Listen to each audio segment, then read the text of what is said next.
Park in San Diego, Prime Ticket presents the Dodgers as they take on the San Diego Padres.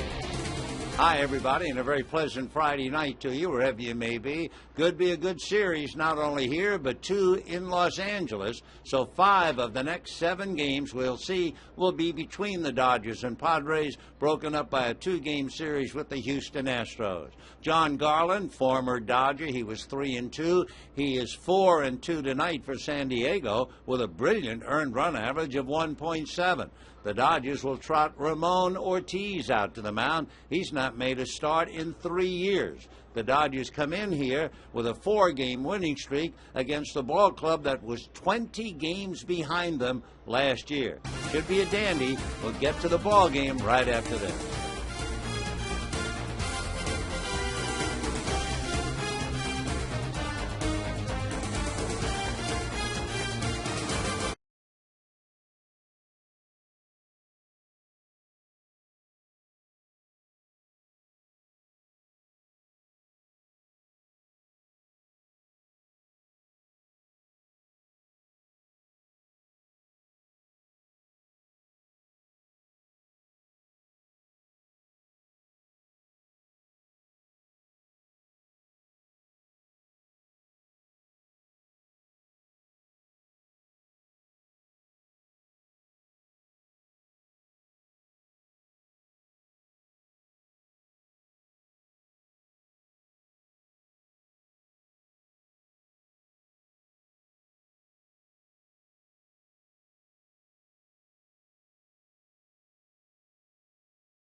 Hair on the field? Go to Shakey's.com/trivia. By AT&T, TV, high-speed internet, home phone, and wireless.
Hyundai dealers.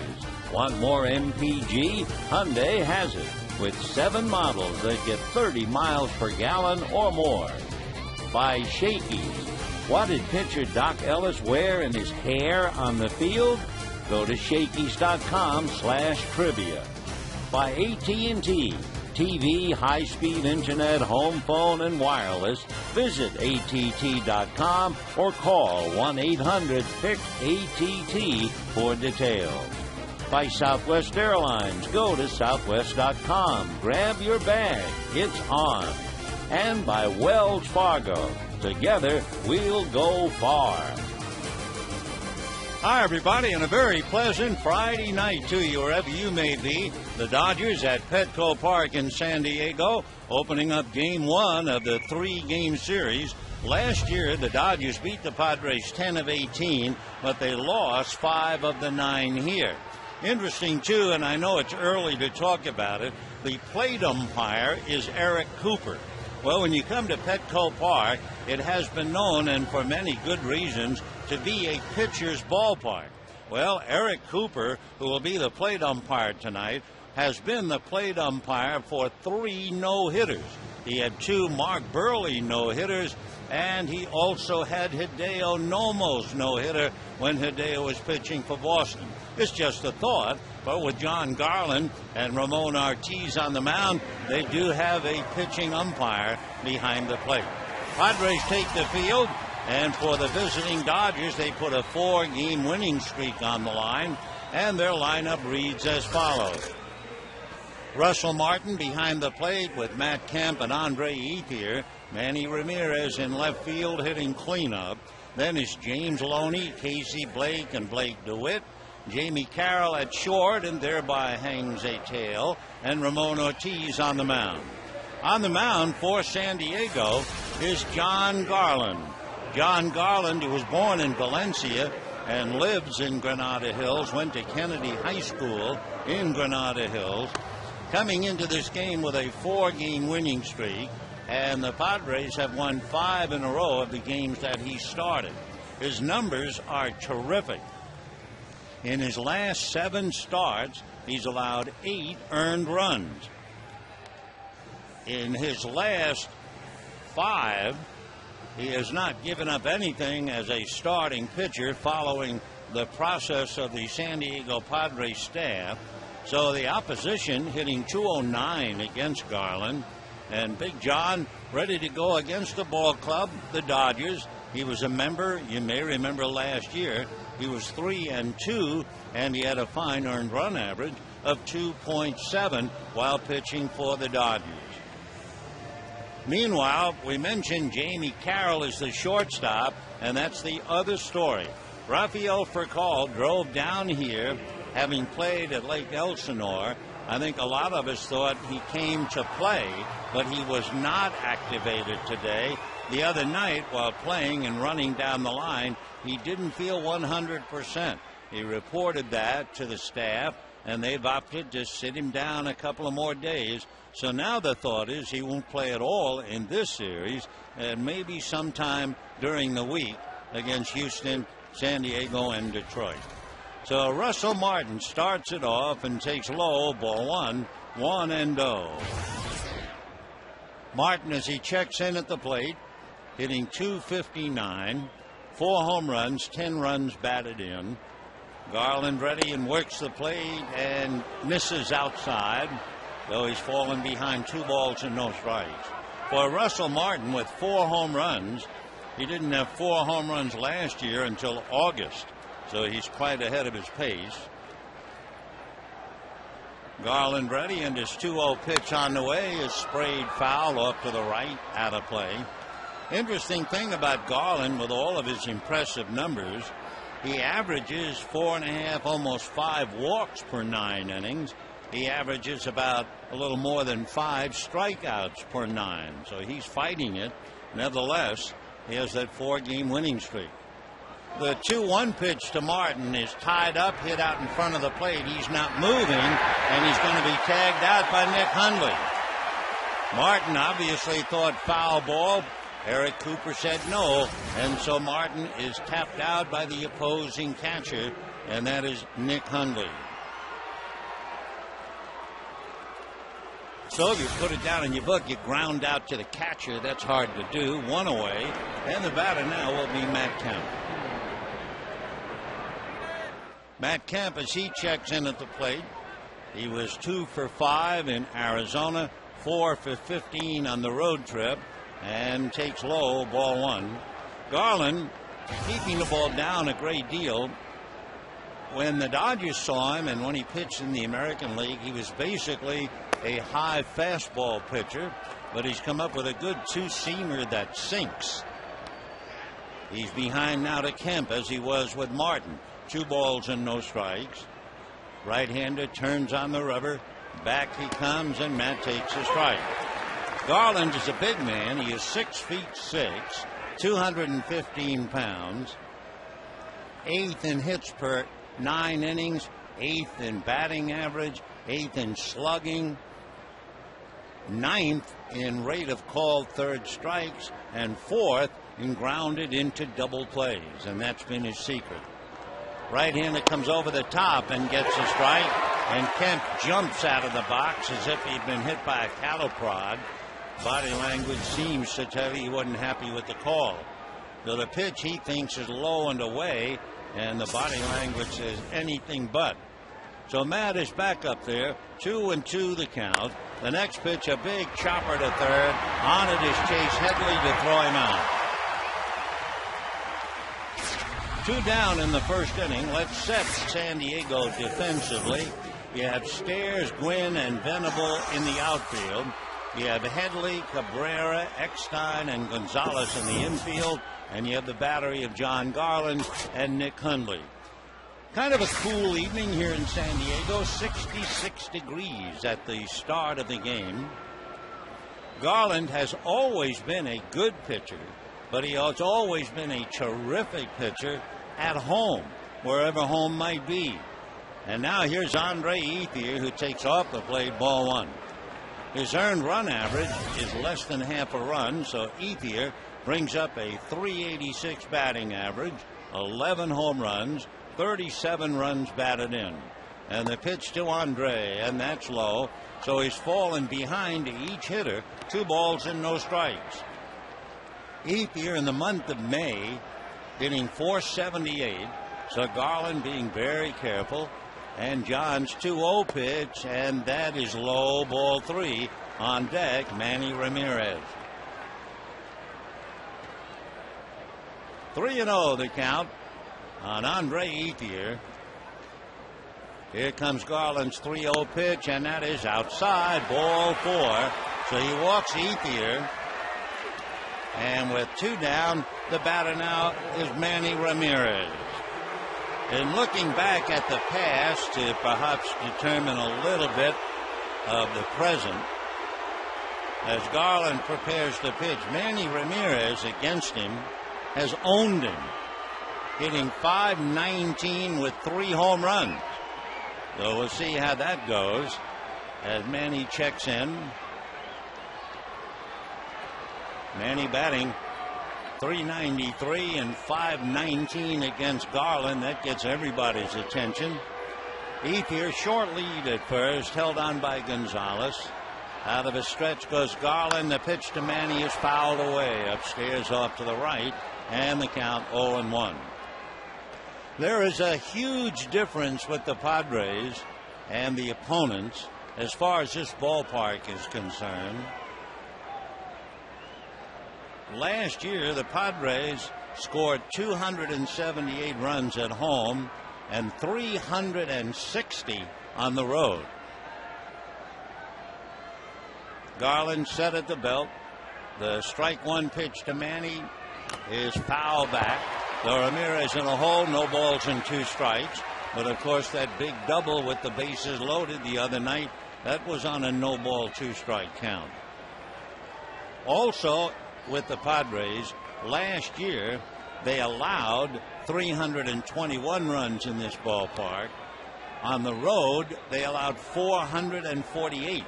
So this is indeed a pitcher's ballpark. As Manny checks back in, no balls and 2 strikes. A modified shift, but Eckstein is still on the right side of the bag, albeit on the rim. Pitch to Manny is taken just off the plate. 1-2. So Garland deep in thought. He's 15 strikeouts away from 1,000 in his career. Manny in and out of the box. Garland on and off the rubber. 1 ball and 2 strikes. 2 out, first inning, no score. Ethier, who walked, held on by Gonzalez, and James Loney on deck. Throw to first. Ethier back on the bag easily. So John Garland with an earned run average of 1.7. John looks in, getting a sign. One pitcher in Padre history had a better ERA, and that was over 40 years ago. as Manny takes off the plate, and the count 2-2. Al Santorini, back in 1969, admittedly a long time ago. Santorini, after 8 starts, had an earned run average of 1.8.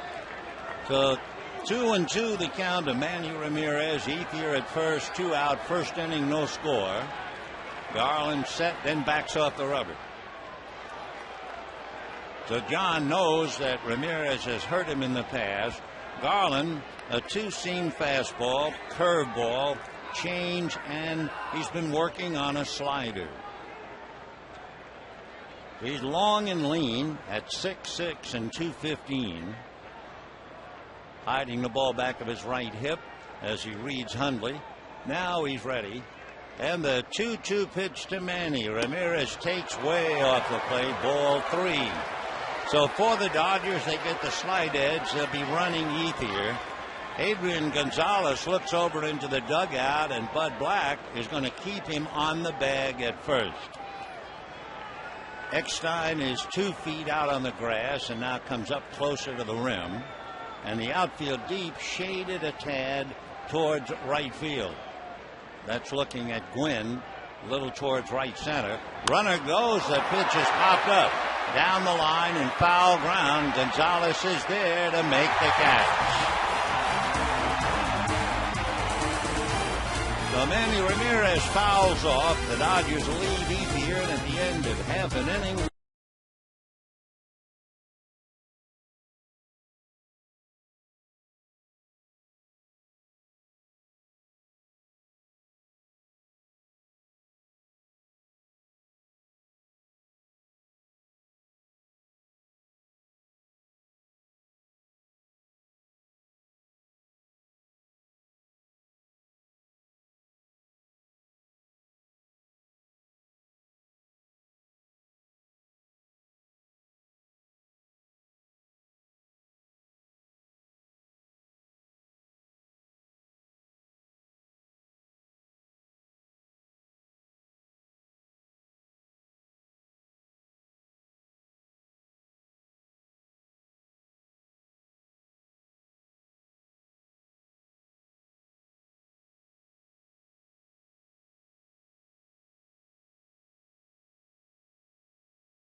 Gonzalez at first and Chase Headley at third. Will Venable in right. The veteran Matt Stairs in left. Nick Hundley behind the plate. Everett Cabrera the shortstop, and John Garland the pitcher. On the mound for the Dodgers, Ramon Ortiz. Ortiz making his first pitch to Tony Gwynn, and that's low. Ball 1, 1-0. Ramon Ortiz, an even 6, maybe 175. He's making his first start in just about 3 years. The 1-0 pitch is low, ball 2. He'll have a birthday.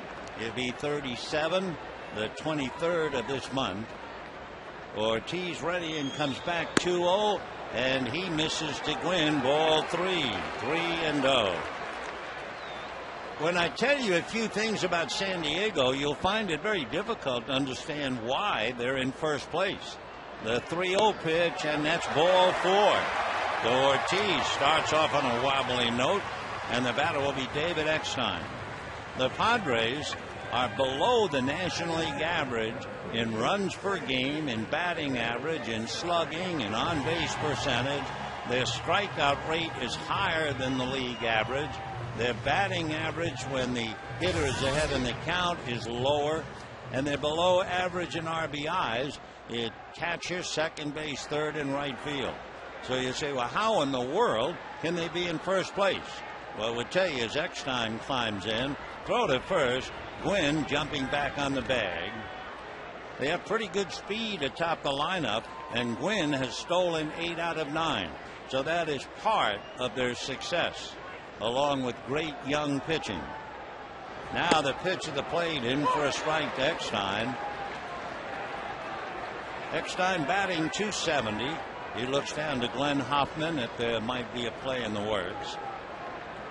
One thing about the Padres, they ground into half as many double plays as the National League average. The next pitch to Eckstein in for a strike. 0-2 the count.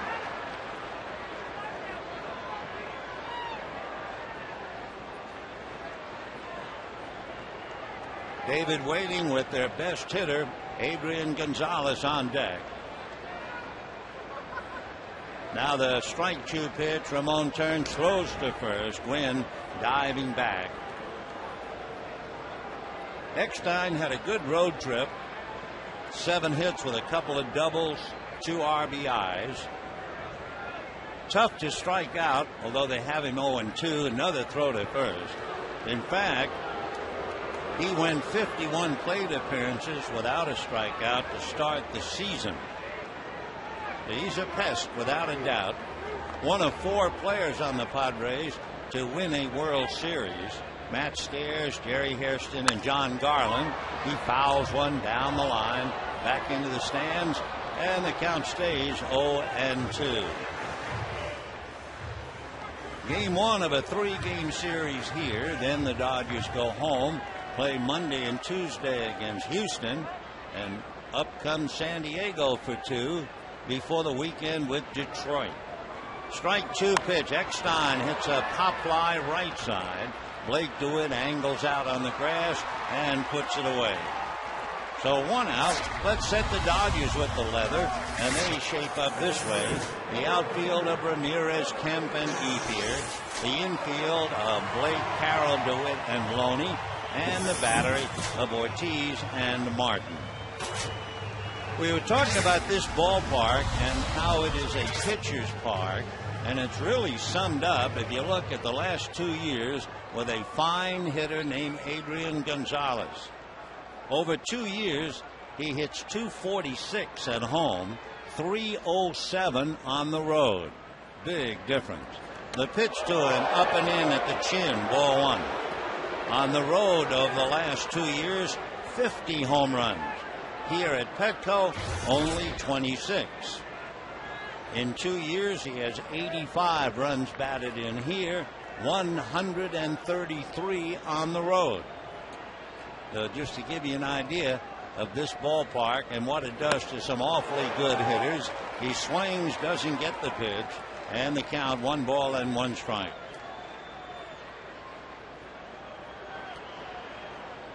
Among other things, the quiet-spoken Gonzalez was ejected for a game, first time in his career, May the 1st, in a game against Milwaukee.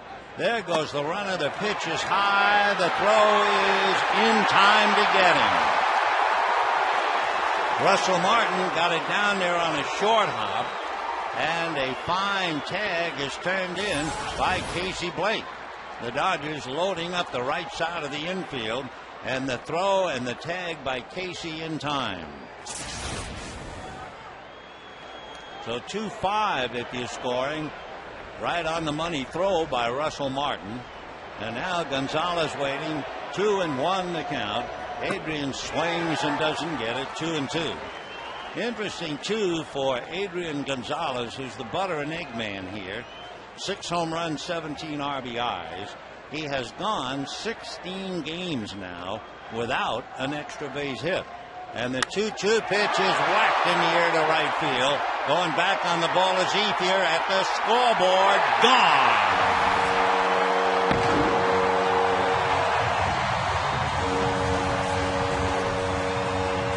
And so much for the 16 games without an extra base hit.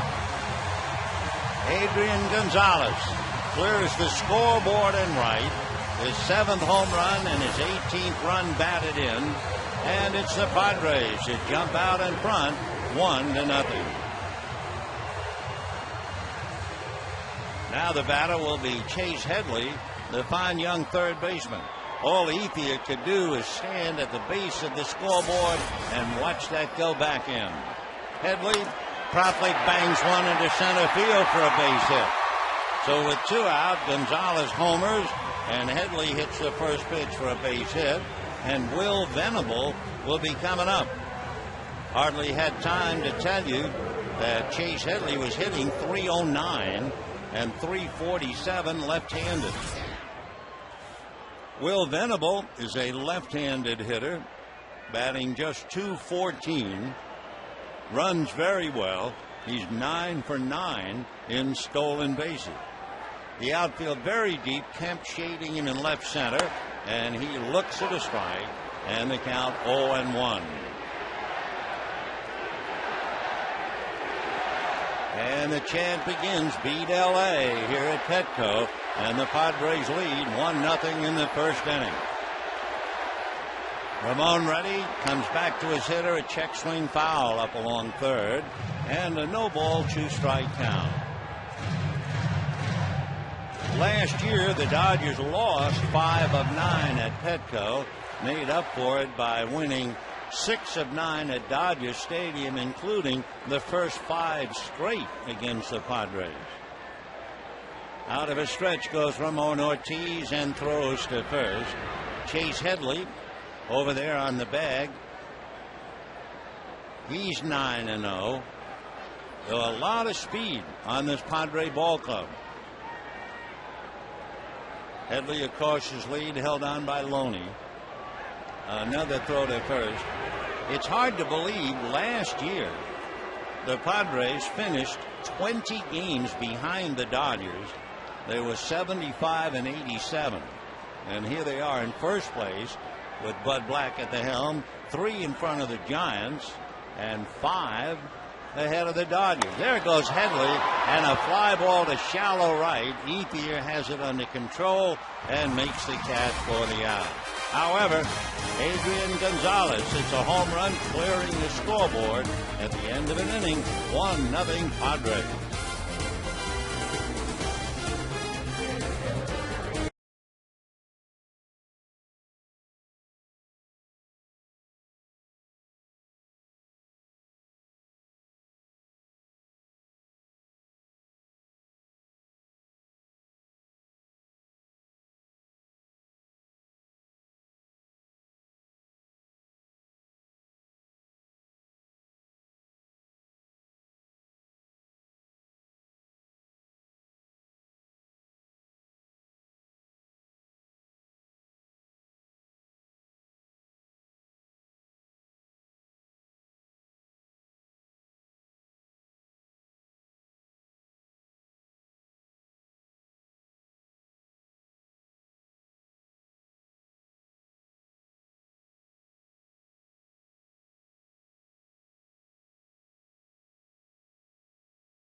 And we go to the second inning.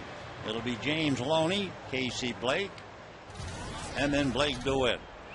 For James Loney, once again driving in a lot of runs without the benefit of high home run title. James checking in, has 23 runs batted in, but only 3 home runs. For the last 2 years, he's been averaging 7 RBIs for every home run that he hits, and James takes a strike.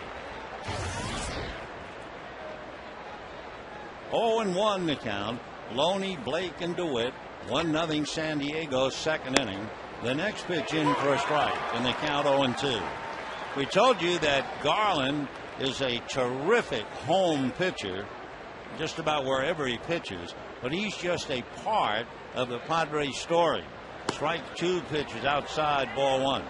We were talking about why they're in first place, and among other things, they're first in the National League in earned run average, and they have a bunch of other firsts.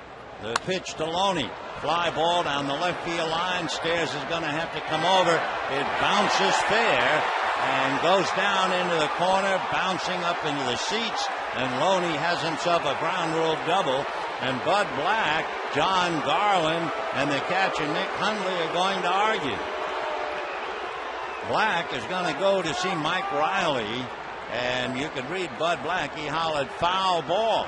And Riley pointed and then made a sign with his right hand. We can watch on television. We have the benefit of seeing the ball hit foul.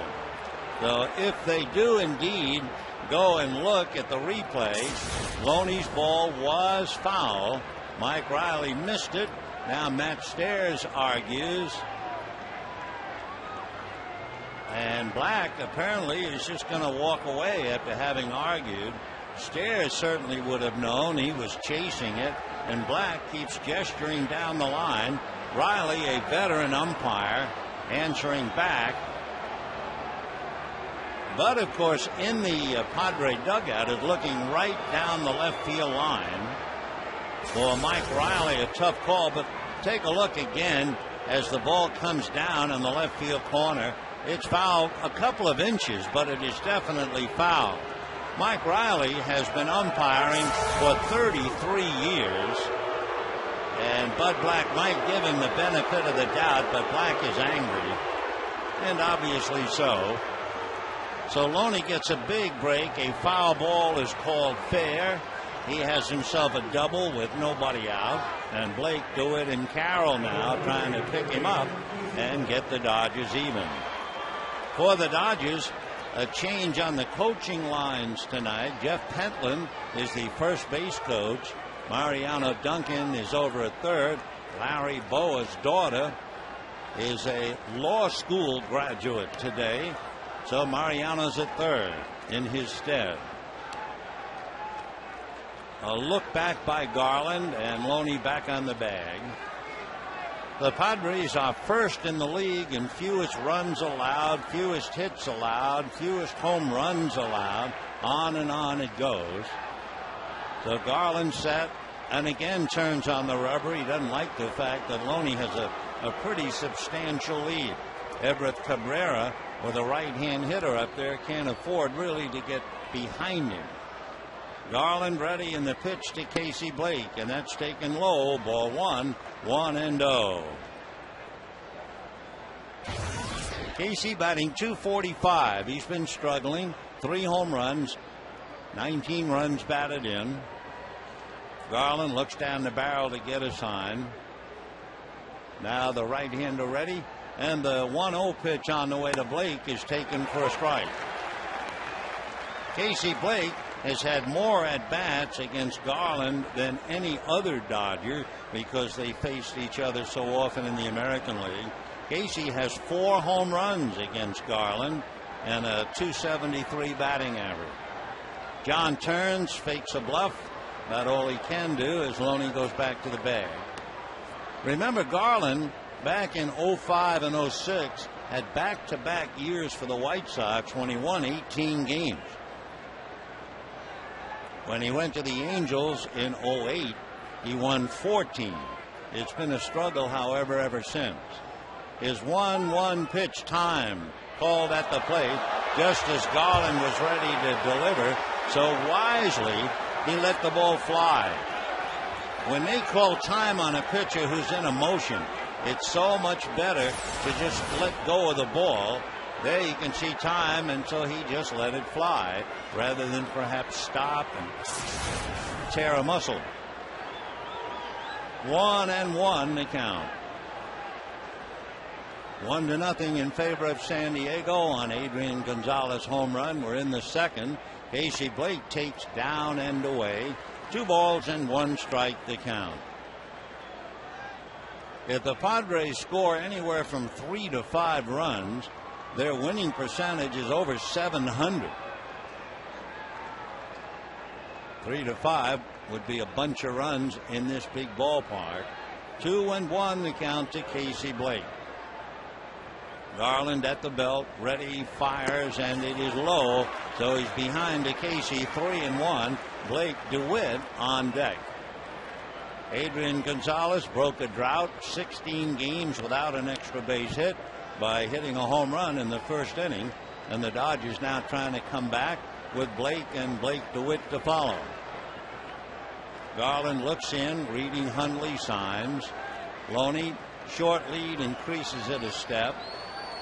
Garland watching, comes back to Blake, and that's lifted in the air, foul down the right field line, peeling off foul and well back into the crowd.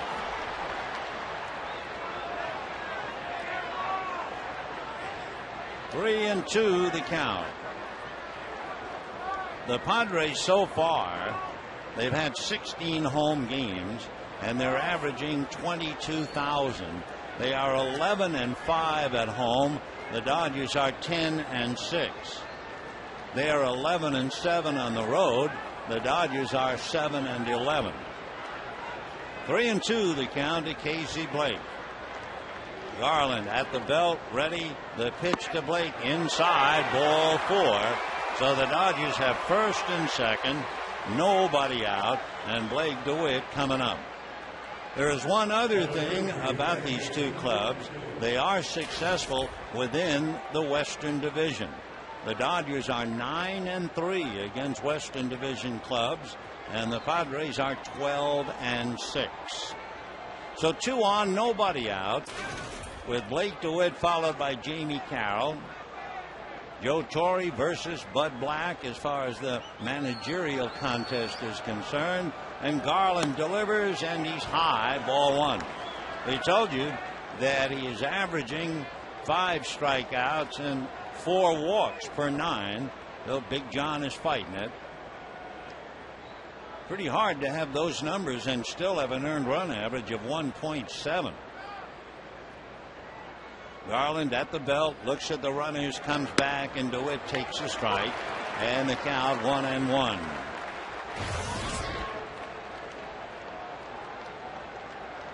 Blake hitting .278. 9 runs batted in. 1-0 San Diego, top of the second inning. Garland ready, and the 1-1 pitch, and DeWitt fouls it away. We told you it's a big ballpark. Down into the left field corner, it's 336, falling away to 357.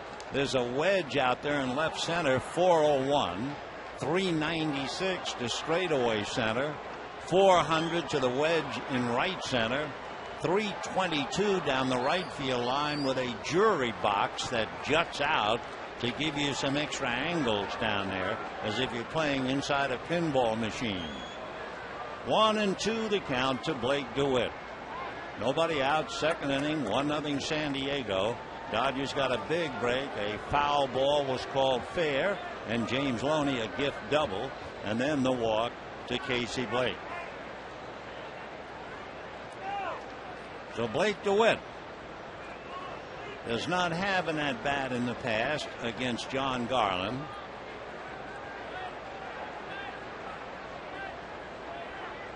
Garland very deliberate here with 2 on and nobody out. Right hand is set, looks back at Loney, now to DeWitt, who takes one up and away. 2 balls and 2 strikes the count. Waiting on deck, the number 8 hitter in the Dodger lineup, and that would be Jamie Carroll. Carroll has played all but 2 innings at shortstop since Rafael Furcal went down, and he's done very well. 2-2 pitch coming up to DeWitt is swung on and fouled off. So Blake hanging tough, Garland going after him, and it's still a 2-2 count. Garland was originally a first-round pick, as DeWitt backs out for the moment. The Cubs signed Garland back in 1997.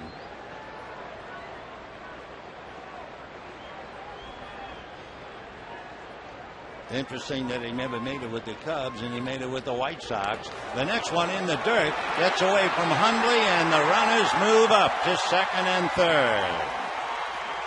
Now, John Garland had made 3 wild pitches coming in. You throw those 2 seamers for strikes and sinkers sooner or later, and sure enough, the wild pitch now puts Dodgers at second and third, nobody out, and a 3-2 count to Blake DeWitt. DeWitt in and out of the box, first base open. Jamie Carroll and then Ortiz due up. Garland at the belt, checks the runners, and the 3-2 pitch is swung on. High fly ball into very shallow left field. The runners have nowhere to go as Cabrera goes back to make the catch. So DeWitt fails to come up and pops it up. And with 1 out, the batter will be Jamie Carroll. So a frustrated DeWitt heading back to the Dodger dugout. Jamie Carroll has hit .308 with 2 doubles and 5 RBIs in the 15 starts. The Dodgers are 9-6 in his starts. So Carroll hitting .280 with Ramon Ortiz on deck. As far as Carroll versus Garland, 0 for 2. And meanwhile, Ronnie Belliard talking to Rafael Furcal. And you can imagine a frustrated and disappointed Furcal. So here's Carroll. Garland ready, and the pitch is just off the plate, down around the knees. 1 ball and no strikes. 1 out, second and third. You might be interested too about Garland. 3rd in the league in strikeouts with a plate appearance for a man on third and less than 2 out. His 1-0 pitch on the way is taken low, ball 2.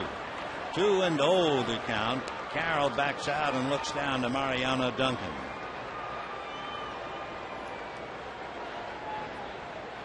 So Duncan now over to say something to Loney. 2 balls and no strikes to Jamie Carroll. 1-0 San Diego. 2nd inning, 1 out, and Dodgers at second and third. Garland set at the belt, eyeballing Loney, and the pitch to Carroll is taken off the plate. Ball 3. 3-0 the count to Jamie in that number 8 spot in the lineup. Jamie Carroll trying to get his 14th walk. And now they're going to make it an intentional pass and put him on. So Ramon Ortiz will be coming up. And since Ramon has not been a starter, he hasn't had very many chances to swing the bat. Darren Balsley is out to the mound, the pitching coach, to talk to Garland. Now, as far as Ortiz is concerned, he is 0 for 2, 1 of the 2 a strikeout. We have not heard any word at all about the fact that maybe he's a good hitting pitcher. We do know one thing about Ramon Ortiz. When he was a kid growing up in the Dominican, his first baseball uniform, his mom stitched together from old dresses. His first bat was a branch from a tree that his dad whittled, and his first glove was made of cardboard. And by the way, Ramon has 8 brothers and 4 sisters. And from what we understand, they lived in a dilapidated shack with a corrugated tin roof, no running water, no electricity, no bathroom. Boy, has he come a long way. So here's Ramon with the bases loaded one out, 1-0 Padres, top of the second inning. Garland ready and delivers, swung on and missed. Well, you wonder about having a pitcher who doesn't get at bats, even swing. What's the best thing he could do if he just stood there? Would be walk, force in a run. What's the worst thing he could do? Sure, hit into an inning-ending double play, and you have Russell Martin on deck. But he was swinging on the first pitch. Now the strike one pitch is instead a bluff over at third. Dodgers have Loney at third, Blake at second, Carroll at first, one out, 1-0 San Diego on the home run by Adrian Gonzalez. Now the strike one pitch is a bunt up along third. The feed to home for one. Throw to first, double play, and that was a really bad play. Whoa. Ramon Ortiz bunting into a double play with one out and the bases loaded. The runner was not coming. It didn't look like anything close to a squeeze. It was just a horrific play, and it's 1-0 San Diego.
Gonzalez, what a strange play, and I would wager the house that did not come from the bench.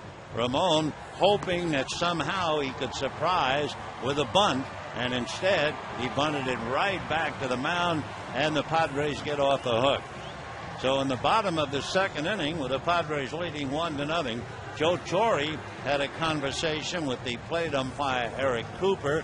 Earlier, Eric Cooper had a conversation with John Garland, so we'll wait to see if anything develops about that. So Cooper now getting behind the plate. Matt Stairs, Nick Hundley, and Everett Cabrera in the second inning, 1-0 Padres. Matt Stairs certainly looks like a slimmed down Matt Stairs. He's 5'9", and he was always listed at about 220, and he looks a lot less than that. Matt, of course, was fairly vocal to Mike Riley on the foul ball that was called fair. So even with that, the Dodgers couldn't score, and it's still 1-0 Padres. Stairs takes high, 2 balls and no strikes, the count. Ortiz and Stairs 4 for 10 with a home run against him, and Ramon obviously remembers that, and he's behind 3-0. Ortiz looks down to get a sign, and the 3-0 pitch whacked foul down the right field line, scattering the Dodgers in the bullpen. So they let Stairs rip it 3-0, and he did, but fouled it away. You hit a 3-0 pitch and you pull it like that, you're satisfied. You hit a 3-0 pitch and foul it off third, you want to run away and hide. Now Matt goes after a pitch high and swings and misses at 5-9. I believe that was well out of the strike zone. 3-2 the count to Stairs. Now the 3-2 pitch swung on and fouled away. Stairs first became a professional 21 years ago. So he's been around a while. 41 years old and starting tonight in left field. 3-2 the count. 1-0 Padres. Bottom of the second. Stairs swings and misses, and down he goes. One away. Say, be sure to bring the kids to Dodger Stadium Monday, May 31st. The Dodgers and the D-backs and the first 15,000 children, 14 and under, receive a Manny Ramirez batting practice jersey, compliments of Farmer John. For tickets, call 866-DODGERS or visit Dodgers.com. One away, and here's Nick Hundley, and Ramon deals off the plate. 1 ball and no strikes. Nick Hundley, not related to Randy Hundley or Todd Hundley. He takes a pitch off the plate, ball 2. Interesting to compare their career batting averages. Randy hit .231, Todd hit .200, and Nick is hitting .238. So they're reasonably close, despite the fact they are not related. 2-1 the count to Nick Hundley out of Corvallis, Oregon. Went to the University of Arizona, and he was a second-round pick here 5 years ago. Swings, and it's a high fly ball to straightaway center. Matt Kemp comes in, waiting, looks up into the night, and puts it away. 2 down, and the batter, Everett Cabrera. The only run in the game. Adrian Gonzalez, a 2-out home run in the first inning after Tony Gwynn was thrown out trying to steal, so it could have been worse. The 1-0 San Diego, and here is Everett Cabrera. Cabrera is rather phenomenal. He had no previous experience above single-A. He takes off the plate. He made the team last year out of spring training. He had 4 starts at shortstop in April. Then he had to have wrist surgery. The 1-0 pitch is banged into left center for a base hit. Kemp gets it back to the infield, and Everett holds on. However, last year, when he returned, the 22-year-old started the final 97 consecutive games, more than any other player at the position, except Prince Fielder, who started every game at first base in Milwaukee.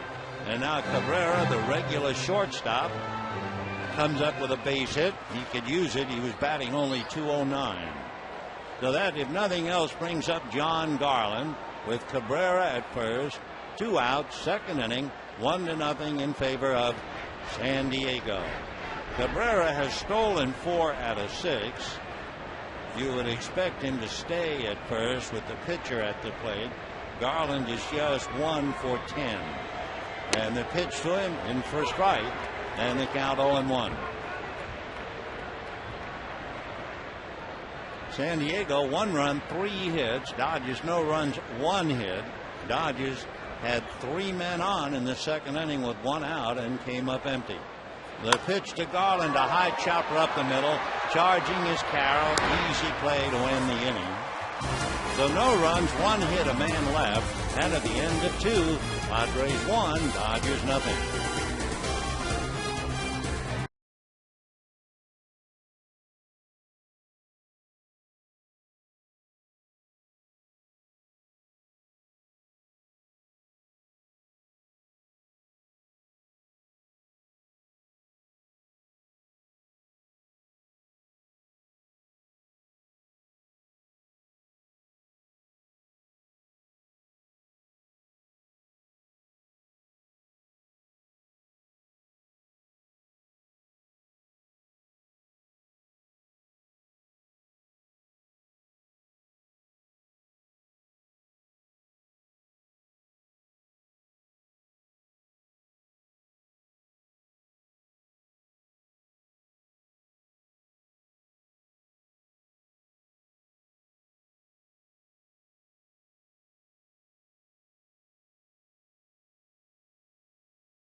is CarMax. By Toyota, get a great deal on Toyota's full line of hybrid and fuel-efficient vehicles at your Toyota dealers today.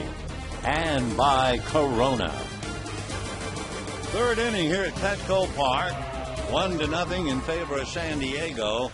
Russell Martin, Matt Kemp, and Andre Ethier coming up.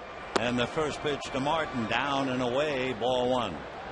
Martin tapped the ball right out in front of the plate and was tagged out by Nick Hundley in the first inning. Dodgers have won 4 straight, 6 out of 7, but the Padres have beaten the Dodgers 6 of their last 9 meetings. The 1-0 pitch in for a strike, and the count 1-1. Dodgers have done very well this year in hitting against right-hand pitching. Here's the 1-1 pitch to Martin, swung on and lined into left field for a base hit. So Martin opens up the third with a single, and the batter will be Matt Kemp.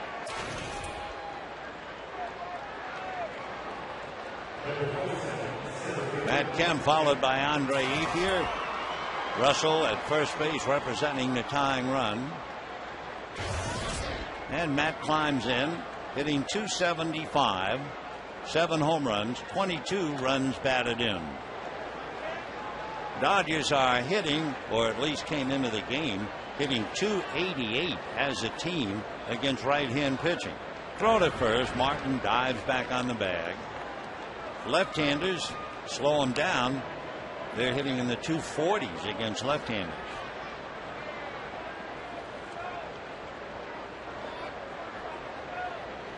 All right, Kemp waits. Throw to first.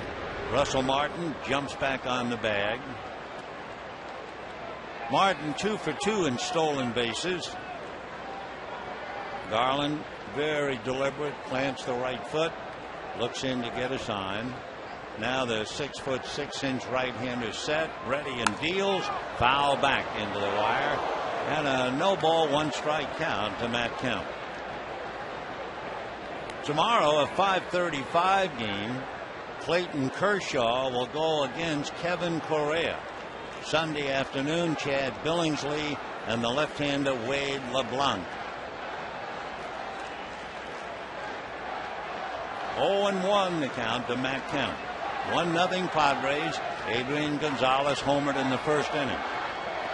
Garland straightens up, looks over his shoulder at Martin. Now to the plate, and Matt takes a strike. 0-2 the count. Matt Kemp has walked a little less than half the time as opposed to his strikeouts. At the same time, he leads the club in striking out. 0-2 the count. Garland set again. John Reddy delivers off the plate, down and away with that 2-seamer, and a 1-2 count. Garland, while he was with the Dodgers in 6 games last year, 3 wins, 2 losses, and an excellent earned run average of 2.7. The 1-2 pitch. Kemp promptly bangs one up the middle for a base hit. Martin rounding and holding on as Glynn comes up ready to throw. So the Dodgers have runners at first and second, nobody out, and here comes Ethier, Ramirez, and Loney. You know, Tuesday is Andre Ethier bobblehead night presented by Bank of America. The first 50,000 fans in attendance take home their very own Captain Clutch collectible. For tickets, visit Dodgers.com or call 866-DODGERS today. So John Garland has walked 3. He has given up 3 hits, but he's still leading 1-0 as he faces Ethier, who walked in the first inning. So Andre at the plate, hitting .385 and takes a strike. 0-1 the count. Ethier in the month of May has just been amazing. .478 batting average, .510 on base percentage. 18 RBIs in the month. Strike one, pitch on the way. Garland at the belt. Right-handed delivers, and that one's a little low. 1-1 to count. Ethier and Garland 1 for 6 for Andre in the past, and he walked his first at bat. Padres lead 1-0, third inning. Garland out of a stretch and comes back, and Ethier slaps it into left field, base hit. They will stop Martin at third, and the Dodgers load the bases again, only this time with nobody out. So Andre a single to left. Kemp goes to second. Martin advances to third, and here comes Manny. And remember, Manny in his career has 21 lifetime Grand Slam home runs. He would have had one in Arizona, except with that huge wall, it blocked the ball that would have cleared center field in any other ballpark in the National League. So here comes Manny, 1-0 San Diego, bases loaded, nobody out. Ramirez 2 home runs, 16 runs batted in, hitting .386. The infield back in double play depth. And now 2 veterans going head to head. Manny fouled out in the first inning, but remember, he's hitting .500 against Garland. 14 for 28 with 3 home runs. So Garland looks to Hundley to get a sign. Manny waits at the plate. Garland ready. John delivers low. Ball 1. On deck, James Loney. So Garland has allowed 3 walks, 3 hits in the inning, and 4 hits in the game, but no runs. And we're only in the third. Garland again set. Looks at Martin down the line from third. Manny takes way off the plate. Ball 2. So Russell Martin is at third. Matt Kemp is at second. Andre Ethier at first. And the Dodgers trying to erase the home run by Gonzalez that gave the Padres a 1-0 lead. Manny waiting, 2-0 to count. Garland again at the belt, and the 2-0 pitch. Manny takes ball 3.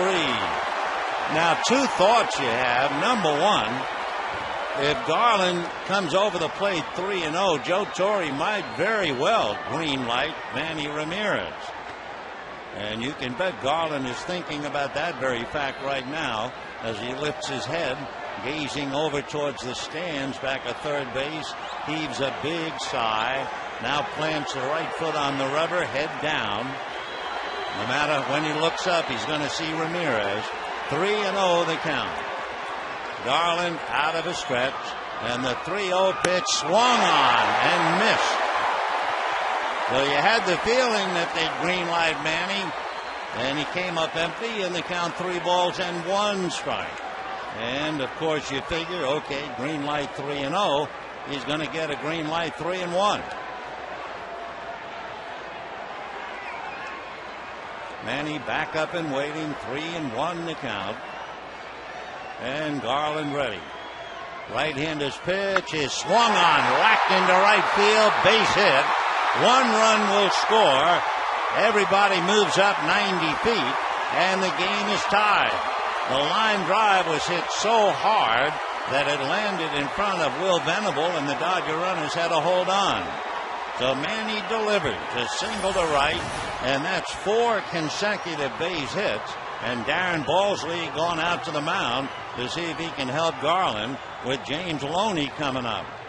Venable got it on a hop, and they could just go station to station. So Ethier goes to second. Kemp moves to third. Martin carries in the run, and the Dodgers have tied it up 1-1. Edward Mojica begins to warm up hurriedly in the Padre bullpen way out there in left center field beyond the 401 sign. And here's Loney with Kemp, Ethier, and Ramirez out there. 1-1 tie. Dodgers get a run on their 5th hit and their 4th hit in the inning. Loney hit a ball down the left field line that was ruled a double in the 2nd inning. Dodgers failed to score him, and now James, tired of waiting, backs out. Loney, of course, in the shadows of Andre Ethier and Manny Ramirez, but he's been rolling along in fine style.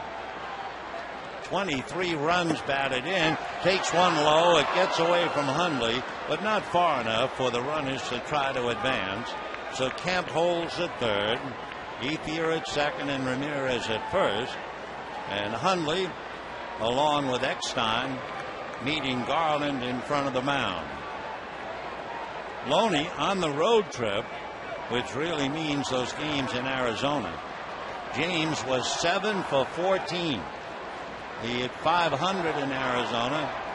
He had a home run and a couple of RBIs. And now he's up there in a jackpot situation. He's been remarkable in this spot. 48 RBIs with the bases loaded in the last 2 years. Garland ready, looks at the runners, and the 1-0 pitch swung on, popped up on the infield. The infield fly rule is called, and it'll be the 3rd baseman, Chase Headley, making the catch. Big out. 1 away.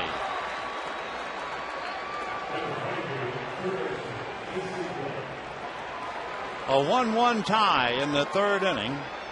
Dodgers had the bases loaded in the 2nd inning with 1 out.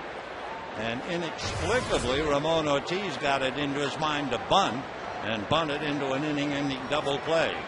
Now the Dodgers have had 4 straight singles for a run. And with 1 out, here's Casey Blake with Kemp, Ethier, and Ramirez out on the line. Garland set at the belt.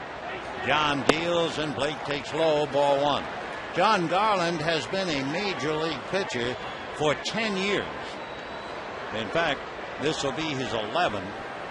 He's been through it all. John looks down the barrel to young Nick Hundley to get a sign. Now the right-hander delivers, and Blake takes a strike. 1-1. Casey hitting .245, drew a walk in the 2nd inning. On deck, Blake DeWitt. Garland has now made 61 pitches, so he's averaging more than 20 per inning. Taking a long time, and so Casey Blake backs out. Dodgers 1, Padres 1, 3rd inning. All right, Garland again at the belt, and his 1-1 pitch. Blake sprays it foul down the right field line in the lower deck, and the count 1-2.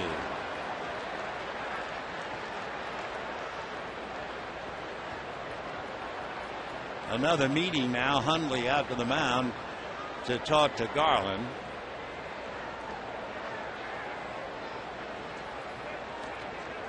Of course, the old story, the catcher only suggests it's the pitcher's game. Hundley in the crouch behind the plate. Garland looks in to get a sign, and wigwagging that bat across the plate. Casey Blake waits. The 1-2 pitch is swung on, ground ball to short. They get the feed. They'll turn it for 2.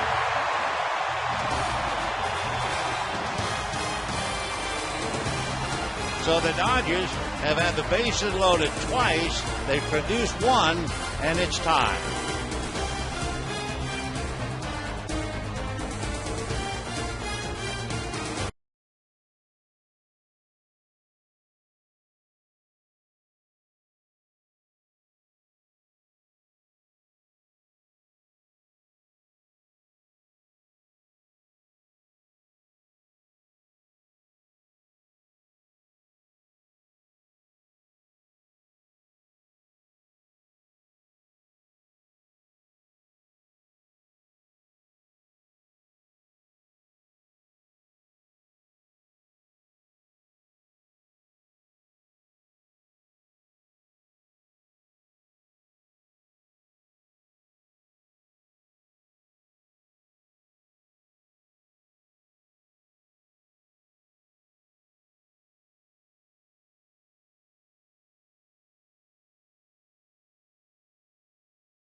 a run to tie it up, and we go to the bottom of the third in a 1-1 tie.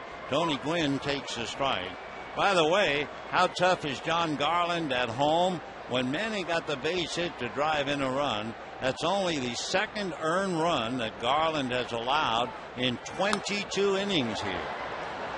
Gwynn fouls it off. Tony walked and was thrown out trying to steal in the first inning. And then Adrian Gonzalez with 2 out and homered to right. Ramon Ortiz and his strike 2 pitch. That's pop foul off to the left, out of play and back into the stand.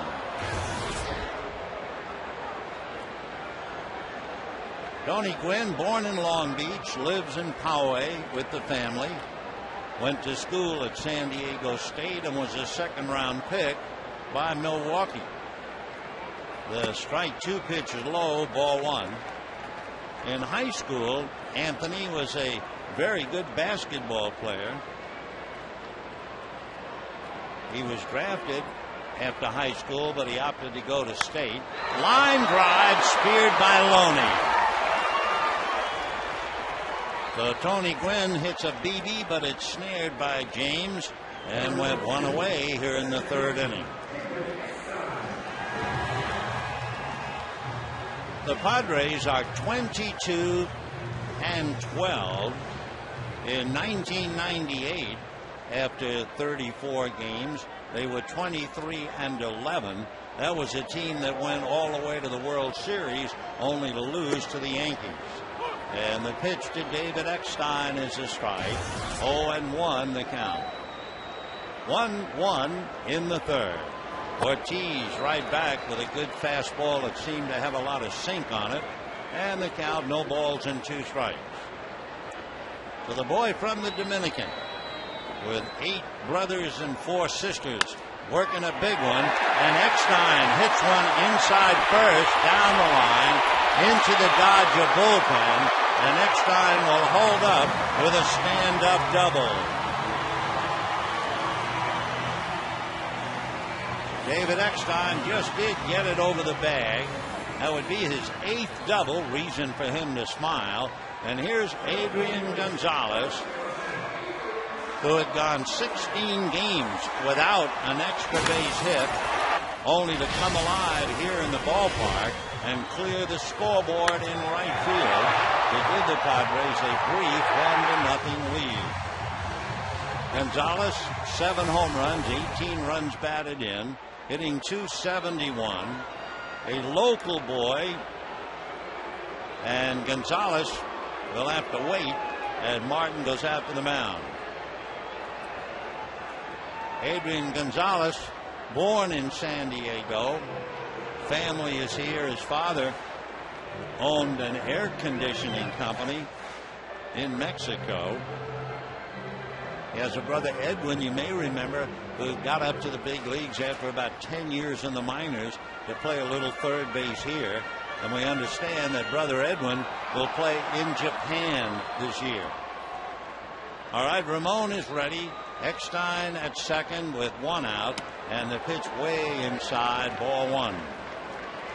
So the line drive by Gwynn is at Loney, and then Eckstein follows with a double. We have a 1-1 tie, bottom of the third. We're just warming up. With Gonzalez up there, Jamie Carroll way over to his left. That serves 2 purposes: to fill up the middle, but also it takes a step or 2 away from Eckstein. Eckstein has stolen 3 out of 4 as Ortiz delivers and misses away. 2-0 the count to Adrian Gonzalez.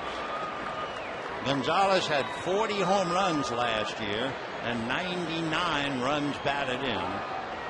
So Ortiz has to be very careful. In fact, so careful he's going to put him on.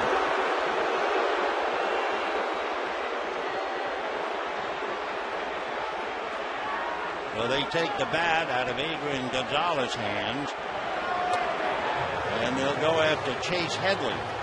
Now Headley is having a solid year. He's hitting .314. a switch hitter, and he'll check in left-handed. One thing about Chase Headley, it's rather amazing. You know what he's hitting in day ball? And he's a very good player. He's hitting 198 in the daytime. Not just this year, in his career. And he takes a strike, 0-1.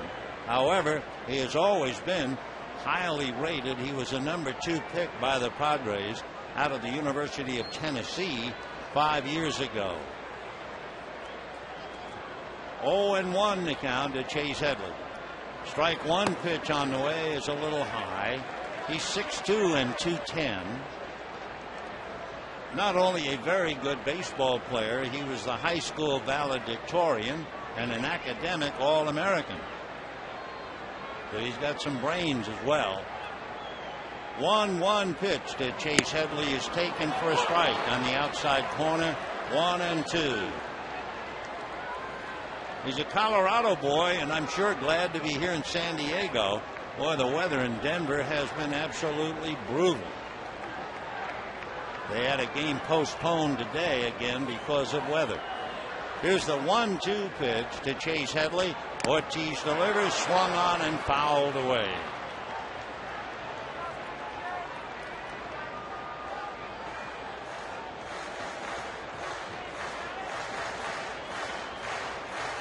Headley out of the box for the moment. Good size at 6'2" and 210.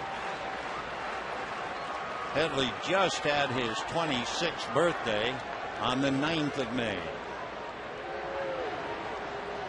1-2 the count. Here comes Ortiz high and away. 2-2 the count. Ramon has made 49 pitches. He's got 2 on, 1 out, and Will Venable, a left-hand batter, on deck. Eckstein and Gonzalez take their leads, and the 2-2 pitch, Headley fouls it back to the screen. Still 2-2.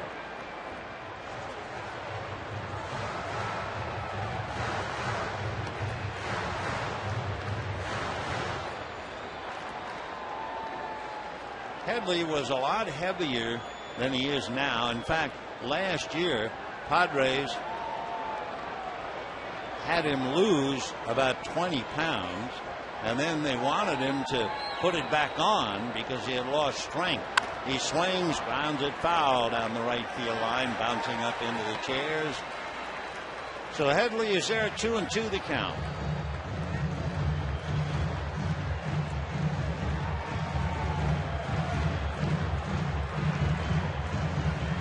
Headley, winner of the Texas League batting title 3 years ago.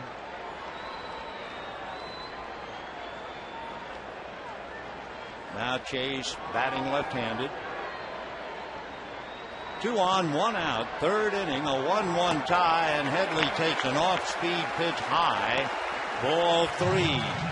So on that changeup, the question is, what are they going to do with Headley? Will they run him? In looking at Headley's numbers, he has grounded into 4 double plays, and he has also struck out 27 times. So we'll see what Bud Black does. Runners take their leads. The runners do not go, and it's foul back.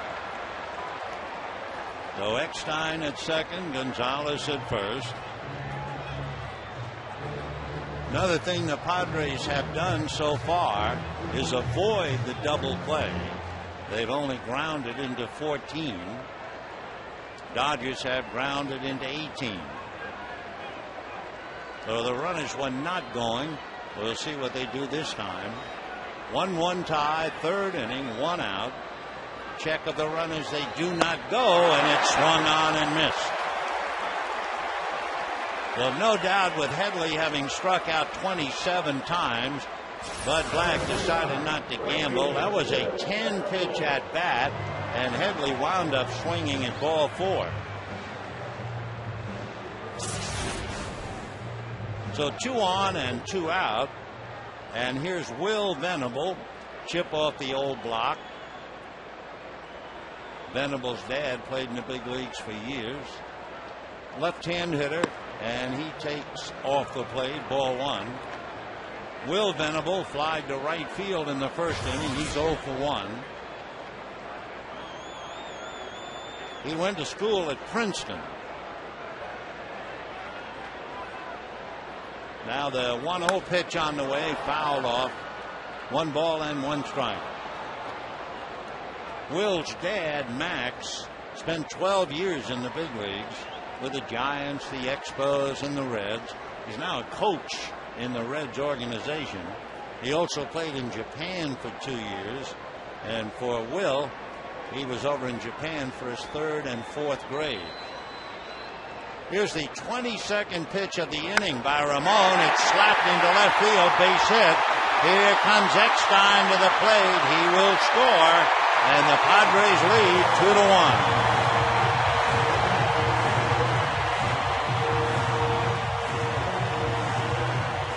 Adrian Gonzalez moved to second base. So the Padres led 1-0. Dodgers tied them, and the Padres come right back. A 22nd pitch is slapped into left field for a base hit in the run. And the batter now is Matt Stairs. Eckstein really didn't get any help when Venable singled, though Eckstein sliding home. There was no play. And again, with emotion, beat L.A. Ramon out of a stretch. In trouble again, comes to the plate and misses ball one. He has now made 58 pitches. Ramon plants the right foot, looks down to get a sign. The Dodgers have DeWitt, Carroll, and Ortiz coming up in the next inning. And Ramon falls behind now, 2-0. And Martin going out to talk to him. Since Ortiz has not made a start in almost 3 years, it's amazing how they quibble. In the notes they say he has not made a start in 2 years, 353 days. Well, let's just say 3 years, huh?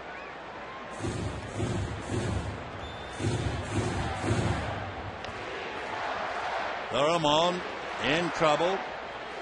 Gave up a home run and a single in the first inning, a single in the second inning, and a double and a single here.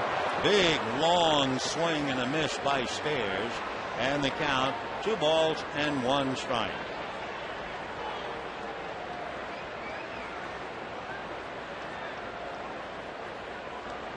Matt, born in Canada.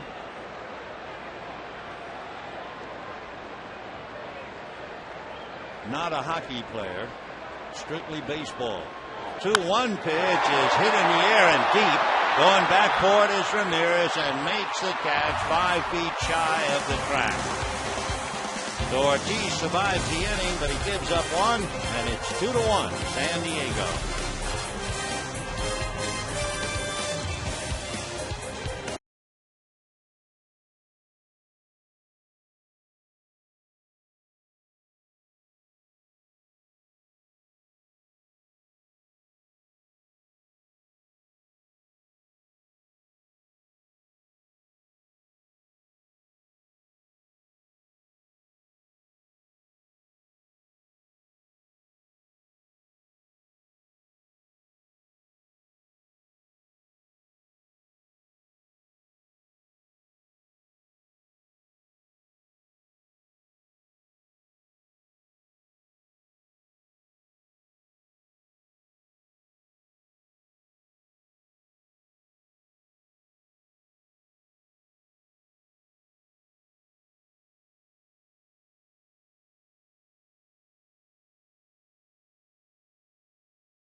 enough for the Dodgers to take. With the bases loaded and one out, Casey Blake grounded into a double play. So the Dodgers had the bases loaded in the second and third innings, brought forth a mouse, and they are trailing 2-1. It'll be DeWitt, Carroll, and the pitcher Ramon Ortiz. John Garland, working hard, has made 64 pitches. He's allowed 2 earned runs in the last 22 innings here at Petco. Behind 2-0. Dodgers have certainly not taken advantage. 5 hits and 3 walks for 1 run. Big bounce at Eckstein.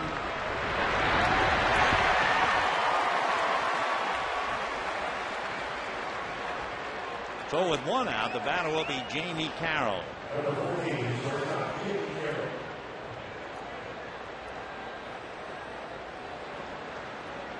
Two runs, 5 hits for San Diego. 1 run, 5 hits. No errors for the Dodgers. Padres have left 4. Dodgers have left 5. Dodgers have hit into 2 double plays. Right.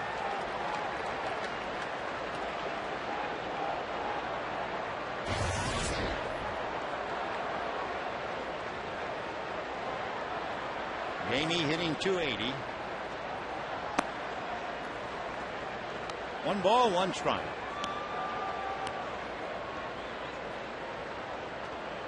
Last year, and in talking about the size of this ballpark, how it is certainly a pitcher's park, the Padres' earned run average on the road last year was about 5.5. They were 28th in the major leagues when they left the ballpark. Ground ball to third. On it is Headley. So 2 down, and Ramon Ortiz coming up.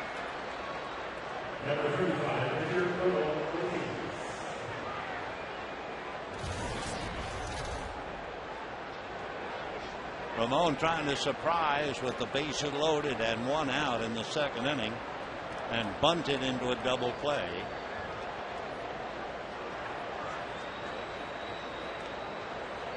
Then Russell Martin led off the third inning with a base hit. Ball 1.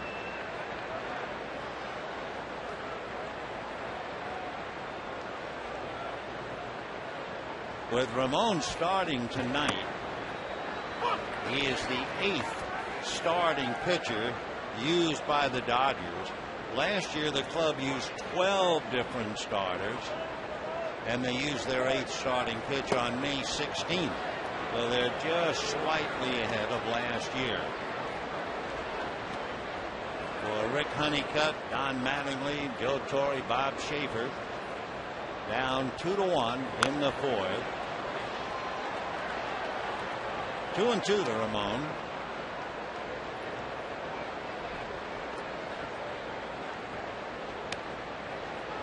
Last year when the Dodgers won 10 of the 18, to show you how close they played each other, in the 18 games combined, they averaged 7 runs per game.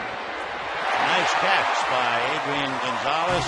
For the first time tonight, the Dodgers go in order. The end of 3.5, 2-1 Padres.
Find the new Transit Connect.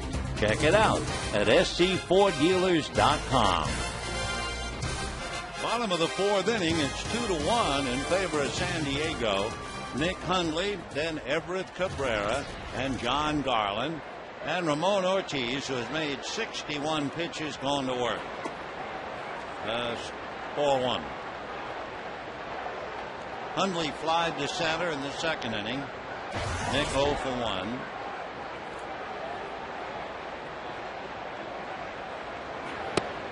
And that's a strike. 1 ball and 1 strike. Nick is the son of former Washington assistant football coach, now at Texas El Paso, Tim Hundley. He hits a foul out of play. Hundley was very good at football, and then he surprised everybody as a high school junior when he quit football. Eventually chose to accept a scholarship to the University of Arizona, passing up an offer by the Florida Marlins. 1-2. 2-2.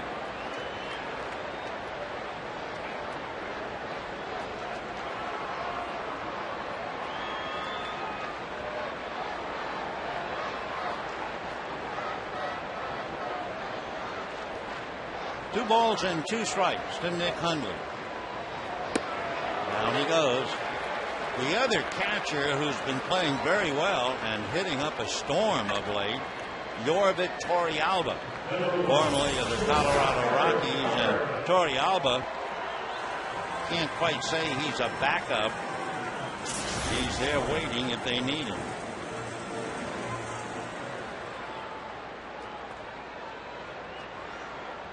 So here's Cabrera, single to center in the second inning. Torrealba, in case you wonder, is hitting .309 for San Diego. Off the plate. Cabrera's first name Everett, E-V-E-R-T-H. He's from Nicaragua. Lives maybe an hour away from Managua, and he's in a hole now, 1-2.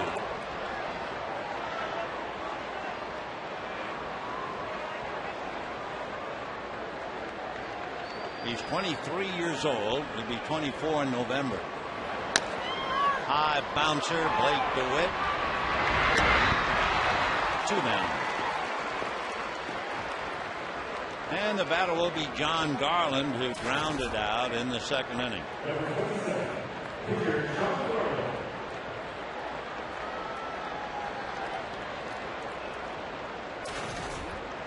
We're in the bottom of the fourth inning.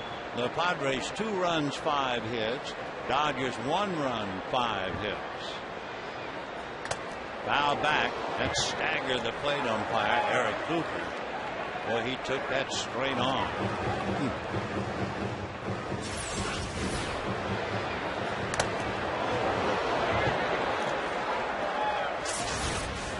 Eric has kind of a bull neck, and that helped him, I'm sure, absorb that shot. 0-1. 0-2.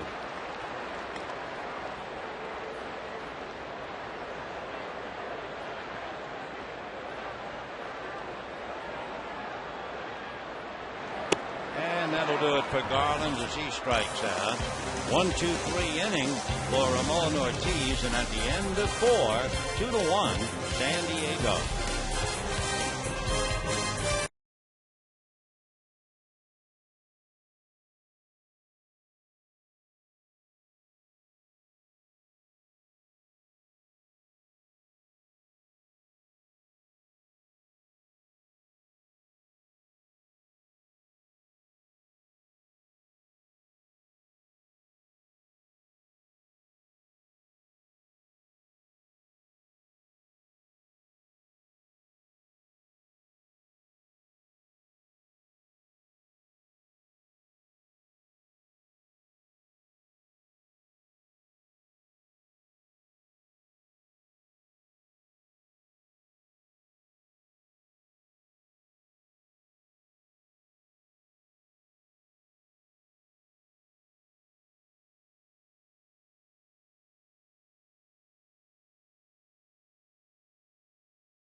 tough.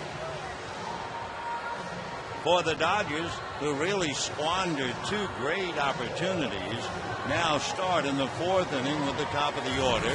That means Russell Martin, Matt Kemp, and Andre Ethier.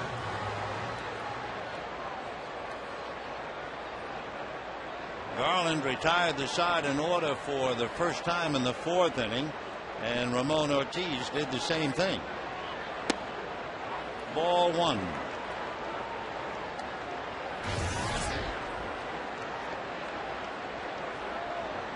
Martin has grounded out and single to left. Big bouncer to the hole. Everett Cabrera good on. One away. So one out in the fifth inning. Remember, the Dodgers had the bases loaded in the third inning and nobody out after scoring a run. And James Loney popped it up on the infield. Blake grounded into a double play. So all of a sudden now, Garland has retired 6 in a row. Here's Matt Kemp, grounded to third and single to center. Ball one. So far, and of course it is very early, when you look at home runs hit here at Petco, the opposition has hit 8 home runs.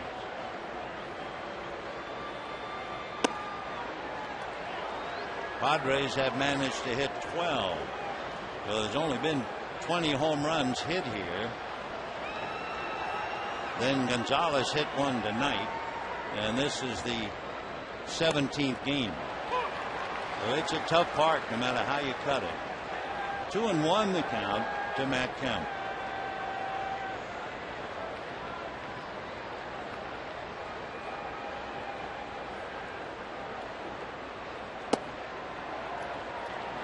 Ball 3. On deck, Andre Ethier.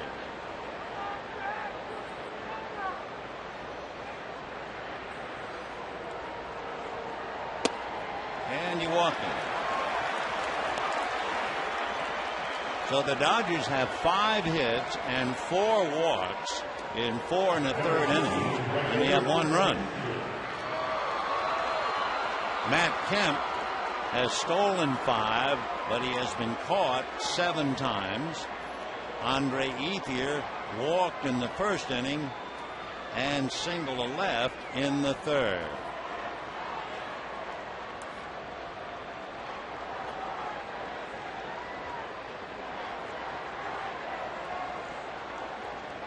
Andre hitting .390.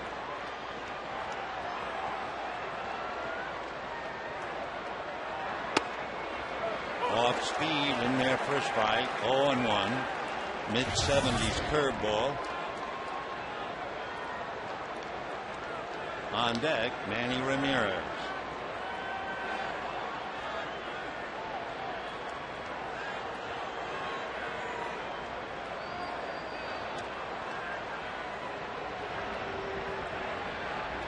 Dodgers in a 9-game stretch against Western Division teams.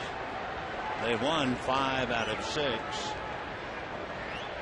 Then midweek they'll play San Diego 2 more. 0-1. There goes Kemp, and a drive into deep right center field. It is a way out off the wall. Here comes Kemp to score on a double by the amazing Andre Ethier.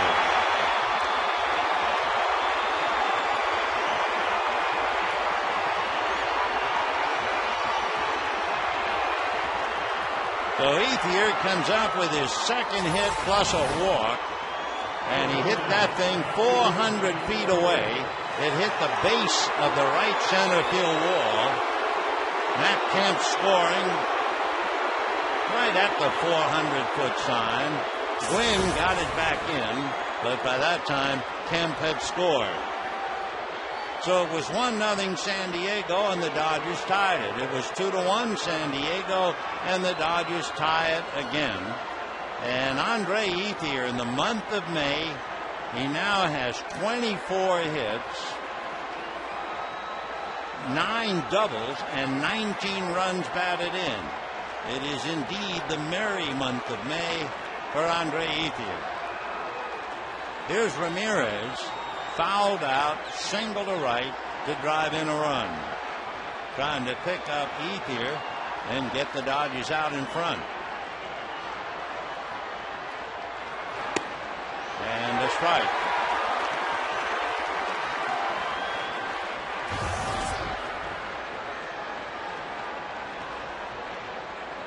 Manny, 2 home runs, 17 runs batted in, hitting .397.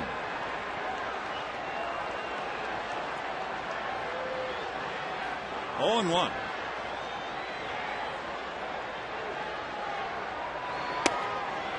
One ball and 1 strike.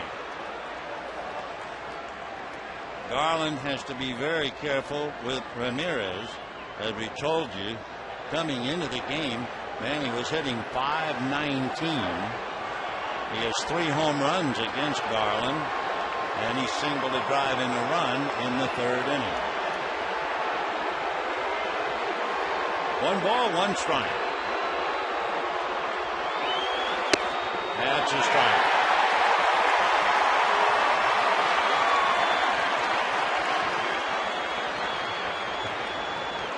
One and 2.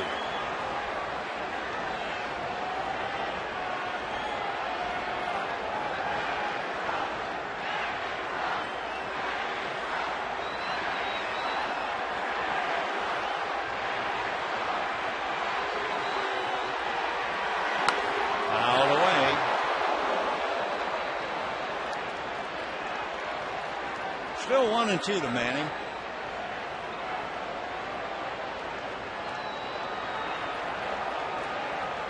Dodgers 2 runs, 6 hits. Padres 2 runs, 5 hits.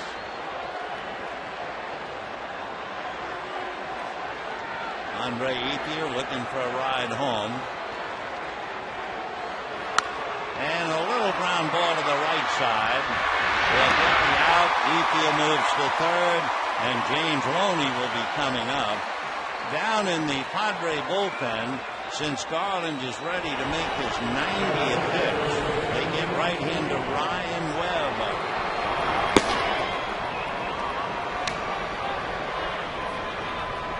So with a runner at 3rd, a lot of pressure on Nick Hundley.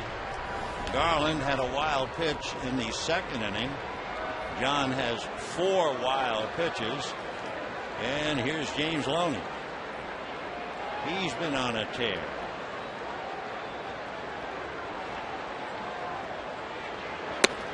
And ball 1. So Ethier, Ramirez, and Loney, they have been cooking on all cylinders, providing just about all of the offense. 1 ball and no strikes. James hitting .326. In the dirt. Nice save by Hundley. That could have been a 5th wild pitch for Garland. Of course, you live by the sword. You throw that 2-seamer. It's a very good sinker, and it has a little dart to the end of it. But you also bounce a few. 2-0.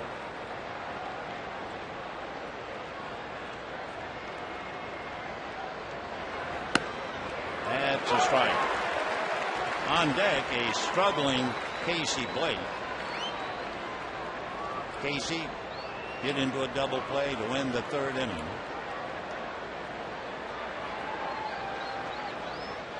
2-1. And another strike.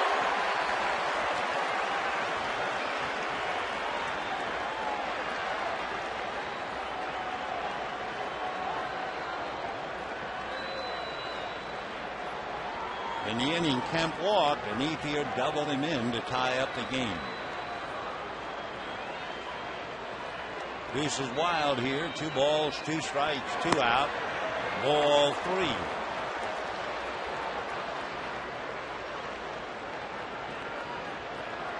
Loney doubled down the left field line.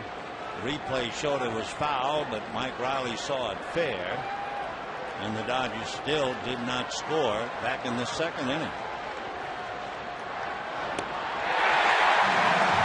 So for the Dodgers, they get one and leave one. And at the end of 4 1/2, a 2-2 tie.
That's a strike at the plate to Tony Gwynn.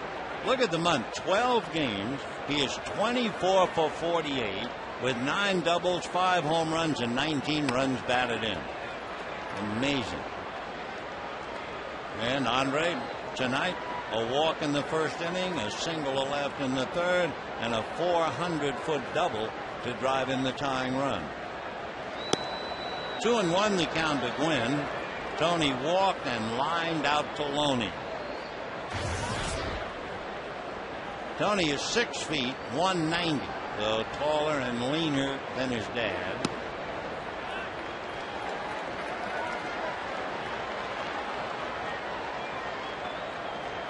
Last year with San Diego, although he did have to go to Nashville, but he hit around 270. And a strike.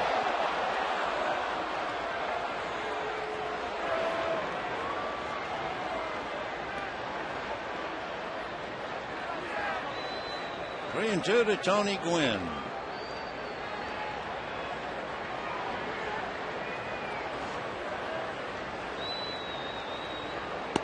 And ball 4.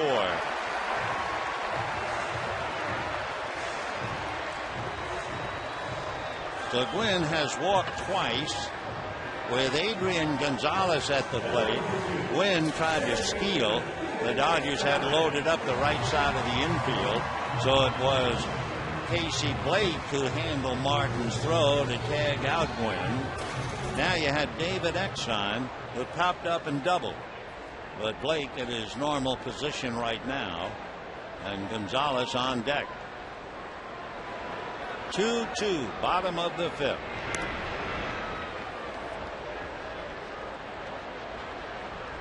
Gwynn 8 out of 9, but was caught stealing, so he's now 8 out of 10.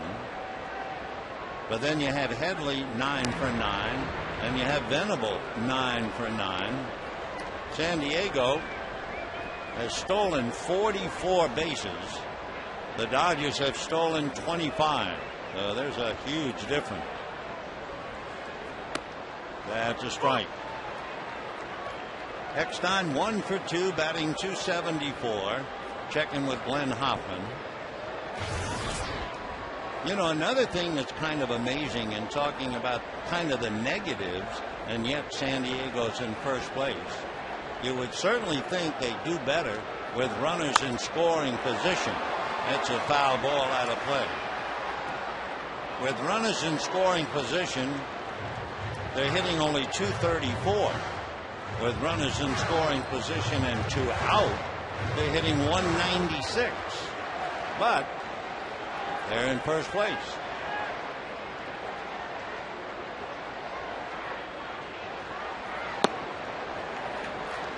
One and two.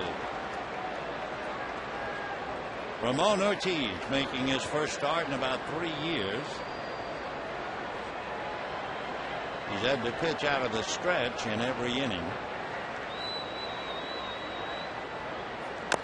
Fouled at the plate. So it's still 1 and 2.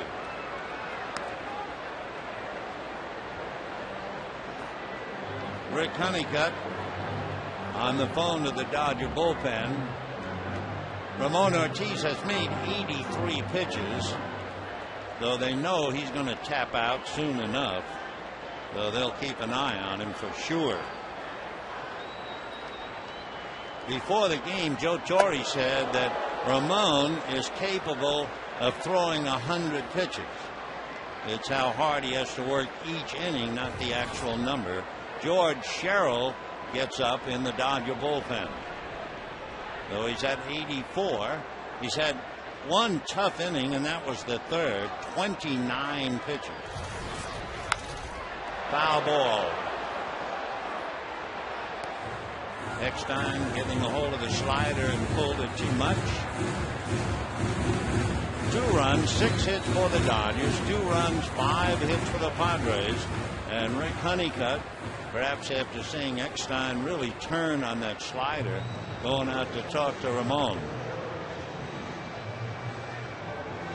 Ortiz is listed at 6 feet 175.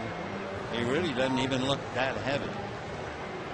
When he was 11 years old, he made about $1.50 a day working in the rice fields, and the money went to feed and clothe himself and his brothers and his sisters.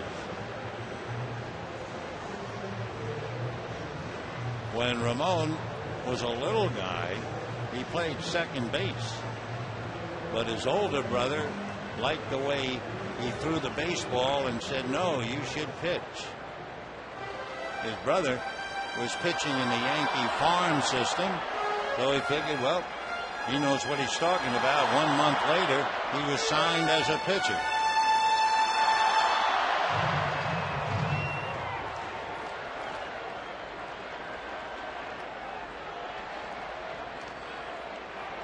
Two and two. Another thing about Ramon, growing up in the Dominican, he idolized Pedro Martinez. And don't you know, 10 years ago, he beat Martinez head-to-head pitching a 2-hitter.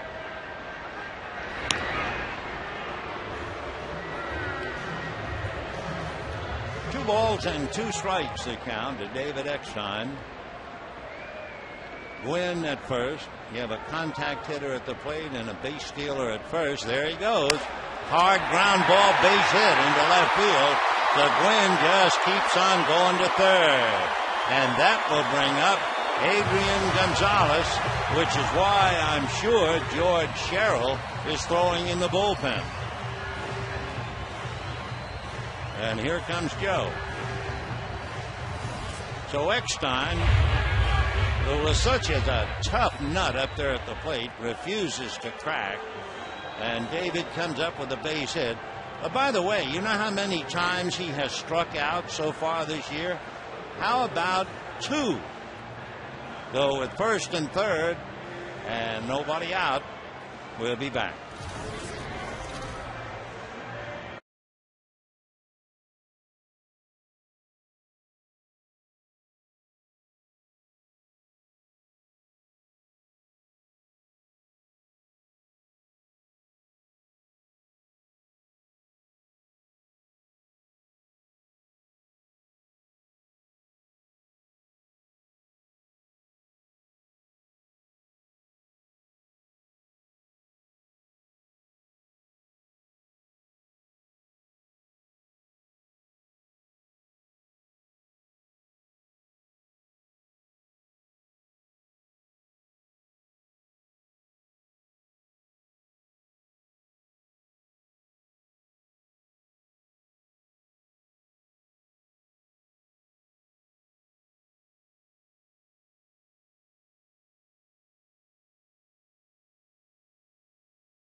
2-2 tie, and he gives the ball to George Sherrill.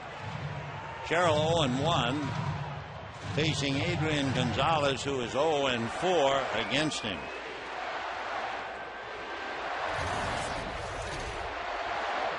Breaking ball, ball one. Gonzalez homered in the first inning and was walked intentionally in the third.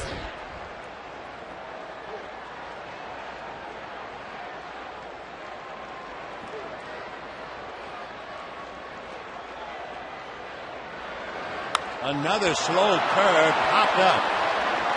It is Blake DeWitt. So Sherrill comes in, throws two big benders, and Gonzalez pops it up. And the batter now will be the switch hitter, Chase Headley, who will have to switch and bat right-handed.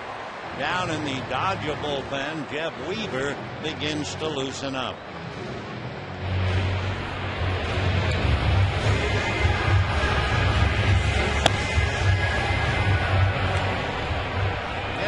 Just 0-for-1 in the past against Sherrill.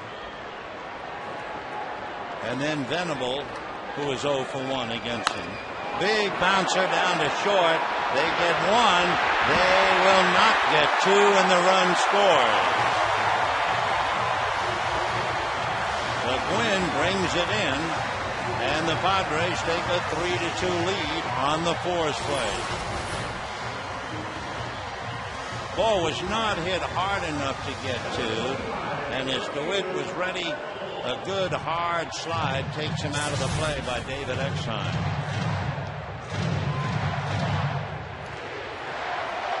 So Headley picks up the RBI. It is 3-2 San Diego. It was 1-0 Padres. Dodgers tied it.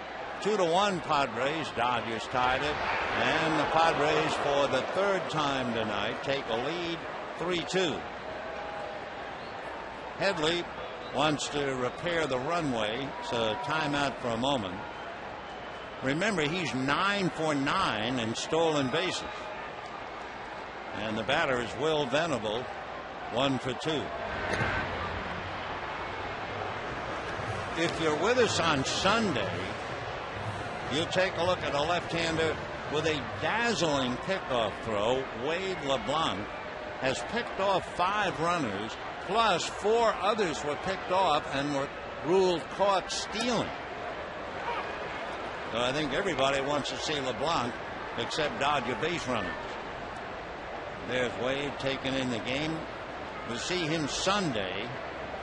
Tomorrow, Kevin Correa will be pitching, certainly with a heavy heart, against Clayton Kershaw.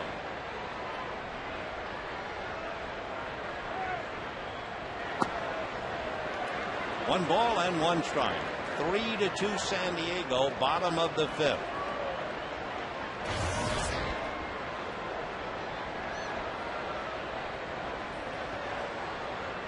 Dodgers have left 6.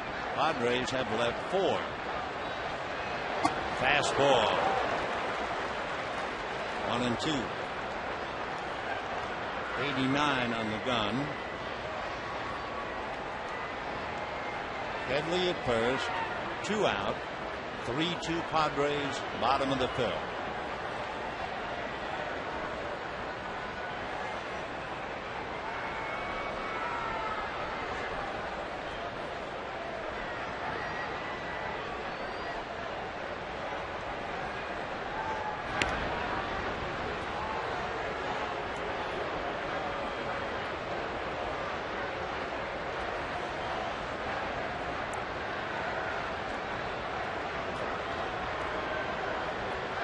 There goes Headley. Big slow curveball for strike 3 to Will Venable.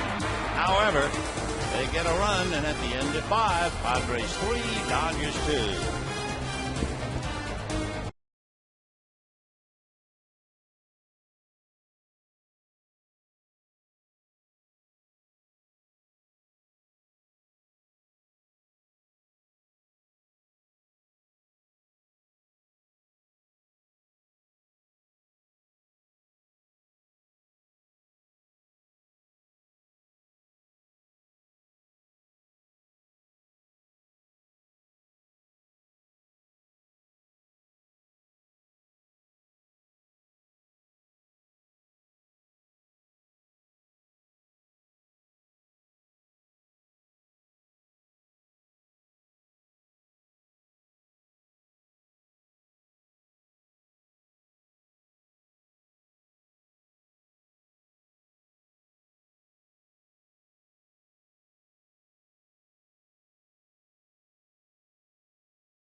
right here in San Diego.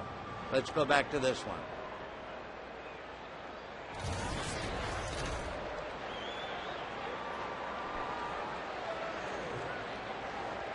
Dodgers spending the night trying to catch up. No swing. 1 ball and no strikes. Casey Blake followed by Blake DeWitt and then Jamie Carroll. For Garland, this will be his 97th pitch, and that's fouled away off third, down the line, well back into the crowd. Padres scored in the first inning. Dodgers tied at top of the third. Padres scored in the bottom of the third. Dodgers tied at top of the fifth. Padres scored bottom of the fifth and lead 3-2 here in the sixth. For Garland, he might be coming close to tapping out. Ryan Webb is up a second time now in the Padre bullpen. 97 pitches for John Garland. Off the plate. In looking at Garland's pitch count, his most pitches in a game, 108. He did that on the 2nd of May against Milwaukee, going 7 innings. 2-2 the count. In the Dodger bullpen, Ramon Troncoso begins to loosen up.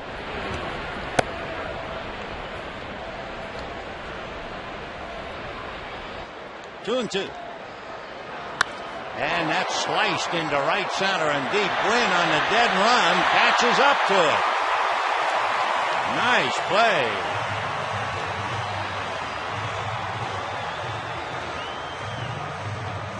So Casey Blake, a long out to right center, 1 away, and the batter will be Blake DeWitt.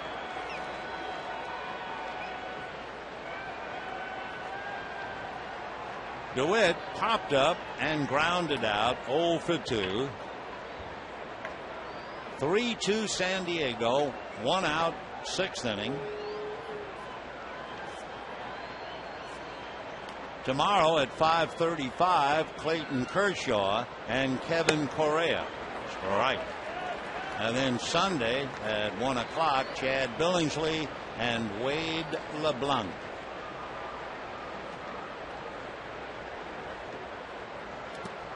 In the dirt.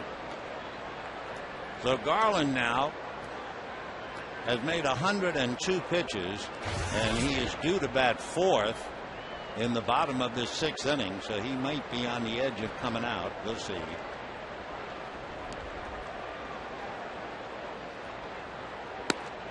That's a strike.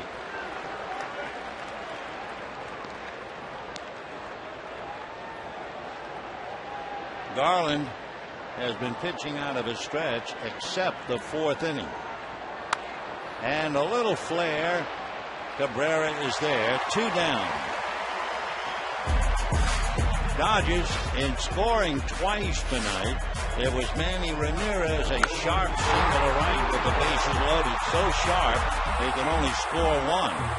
And then it was Andre Ethier, long double into the gap and actually hit the 400-foot sign, and that scored Matt Kemp. For the Padres in the 1st, 3rd, and 5th have scored a run and lead 3-2.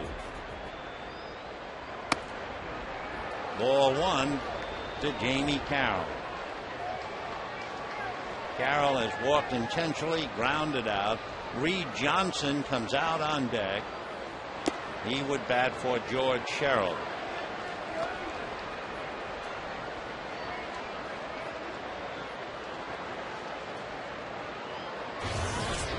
Two 2-0 to Jamie. 2-1.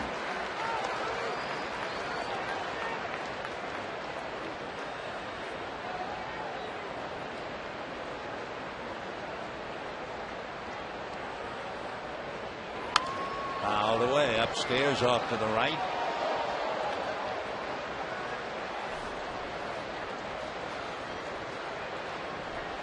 Padres averaging 22,000 fans. and they have a lot more here tonight. And I'm sure this will be the biggest weekend for them in the early part of the year. The folks are here. Now back. Dodgers 5 games back of the Padres.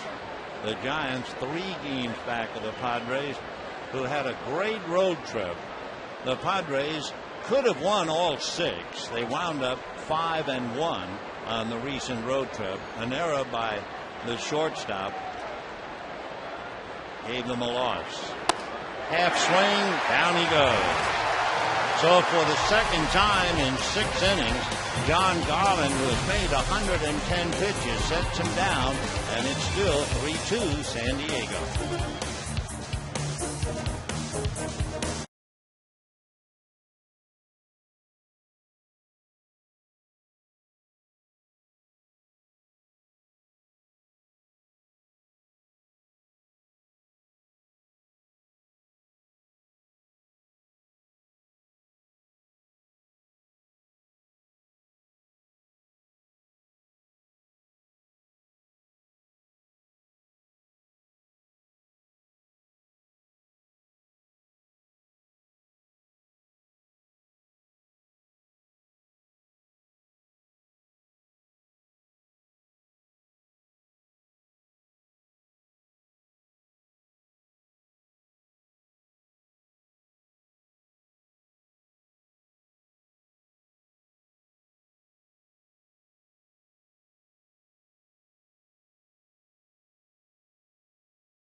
That the ball hit the chalk, and Bud Black came out to argue.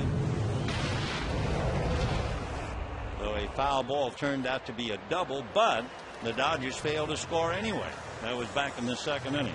And Mike, after 33 years, every now and then he's going to miss one. Jerry Hairston is coming out on deck, and he will bat for Matt Stairs against the left-hander George Sherrill. Jerry Hairston is hitting .215. And now here comes Joe Torre. Once Hairston was announced, he's got Weaver in the pen.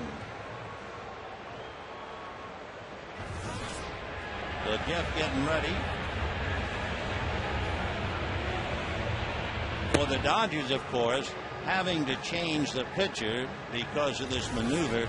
They were hoping to bat for Sherrill, but now they have to bring in Weaver. George comes out, and we'll be back.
season?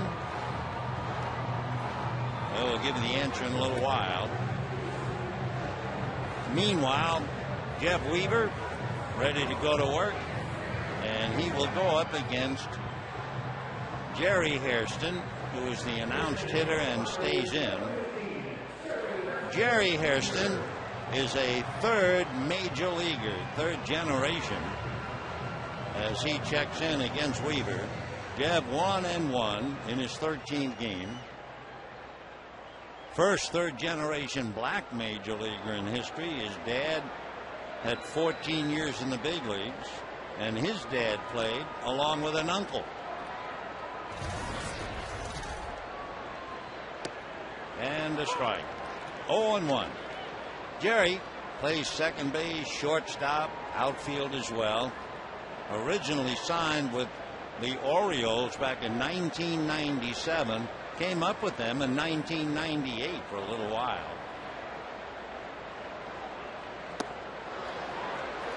0-2. So Jeff Weaver having to come in when Hairston was announced, taking over for George Sherrill.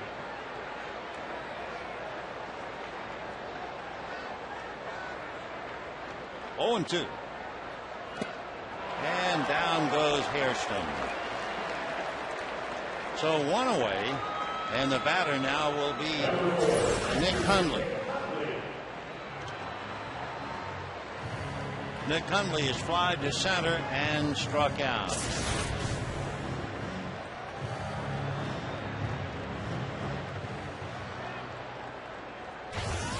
Ortiz struck out 4. Sherrill got 1, Venable, and now Weaver gets Hairston. Ball 1. 3 runs, 6 hits for the Padres, 2 runs, 6 hits for the Dodgers.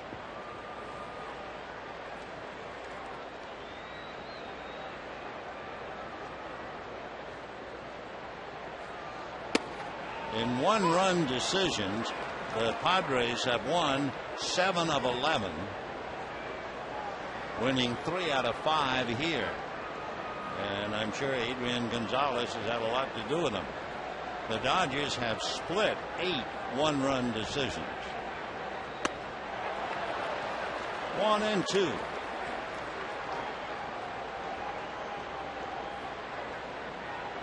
Weaver is due to lead off in the 7th inning. So really for Joe Torre, I think his plans were changed a little bit when he took Sherrill out now. Otherwise, they would have batted for Sherrill, and Weaver probably come in later. 2-2.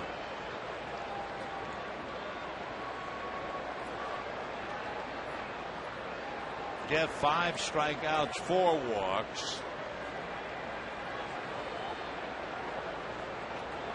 2-2 to Hundley. And a shot up the middle, but Blake DeWitt was shading to his right. And we have 2 down in the 6th inning. And Everett Cabrera coming up.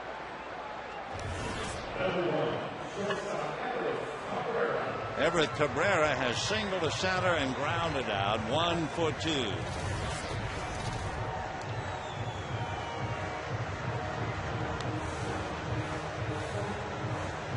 Kyle Blanks, right-hand batter, big guy, comes out on deck.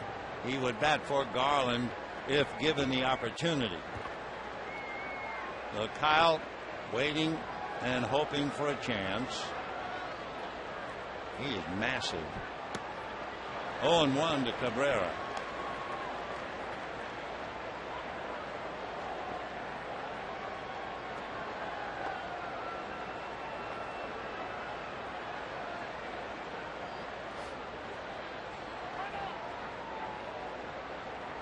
Padres 3, Dodgers 2. 2 out, bases empty, bottom of the 6th inning. Game 1 of the 18 meetings. Shows bunt, had Casey on the move. 1-1 the count.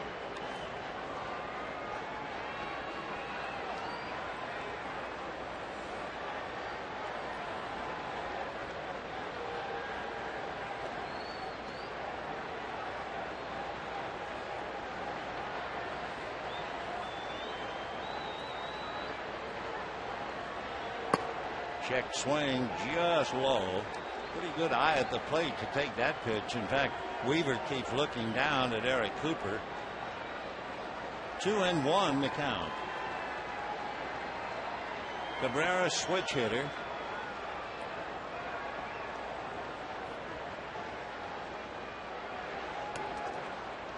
Know what that was. 3-1 the count.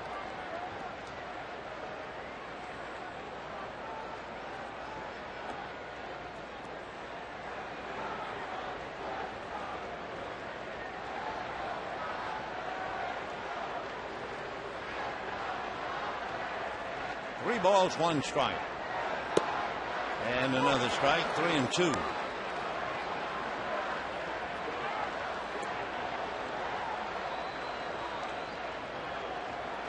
Cabrera only 5'8", about 160 pounds.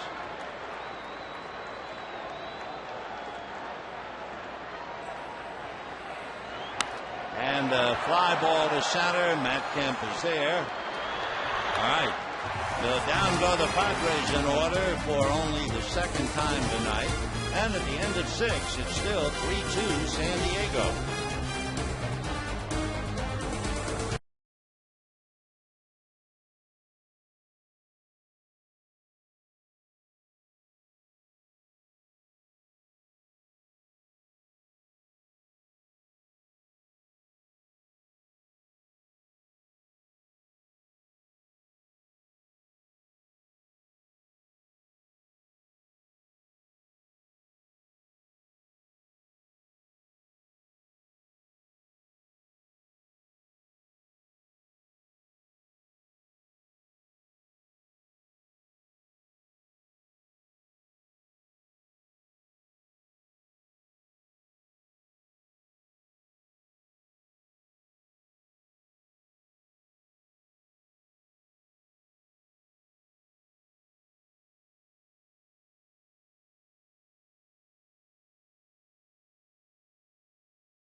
Can you name the only two managers to lead the Padres to the postseason?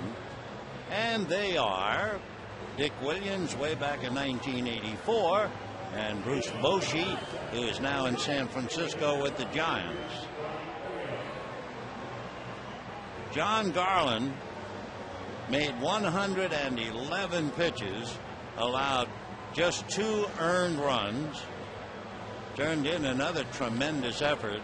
And now they give the ball to Luke Gregerson. Luke with the Padres last year. He was 2-4. No record this year.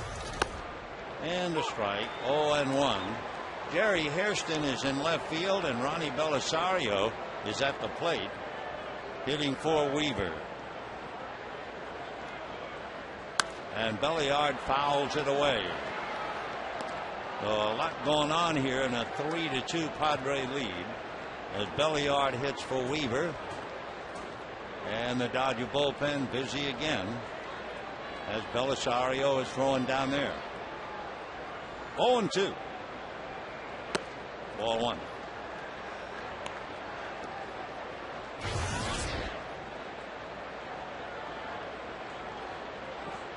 Belliard batting .300, and he is 3 for 10 coming off the bench. Chased a bad ball, however, and down he goes. So Belliard strikes out. And the batter will be Russell Martin.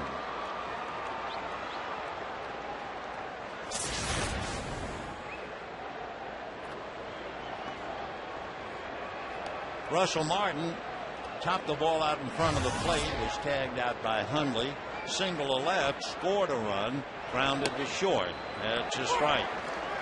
Gregerson, fastball slider. That's all you're going to get for him, and he throws strikes.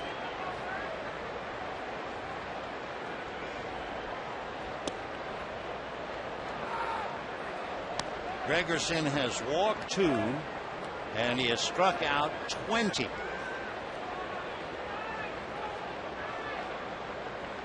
He was originally signed by the Cardinals 4 years ago. And Martin hits one into right center field, and that one is going to be against the wall.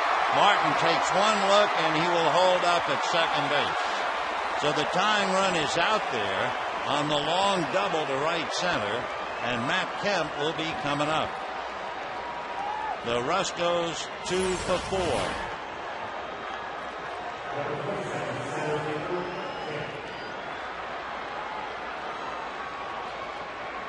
Ball hitting off the wall.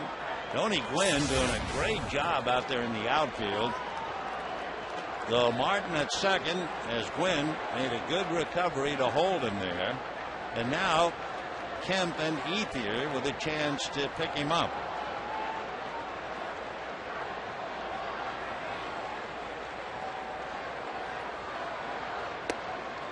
Ball 1. Matt Kemp rounded to third, single to center and walk. 1 for 2.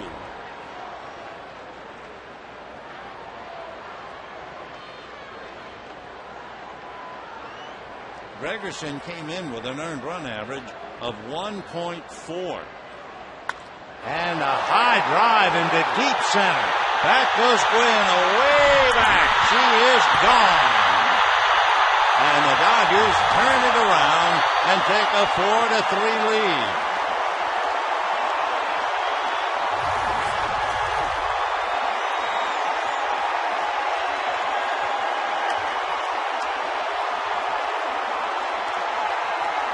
One of the great catches we saw in years here was made by Milton Bradley. And Tony Gwynn was trying to take a page out of his book, but he just couldn't grab it. And he is fit to be tied. I'm not sure if he actually got his glove on that or not, but it was awfully close.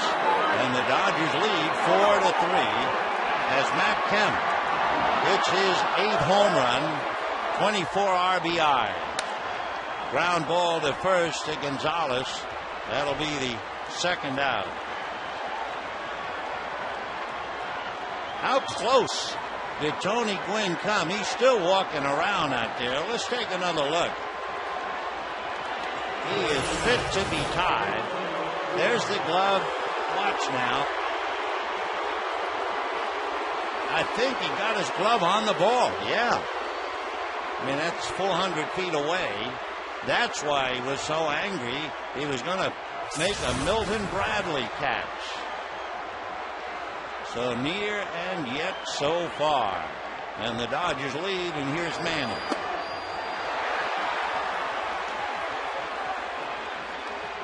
Ramirez fouled out, single to drive in a run, grounded out. Matt Kemp, first home run since the 21st of April, and it gives the Dodgers a lead 4-3. And to think he almost lost it to Tony Gwynn. 0-2.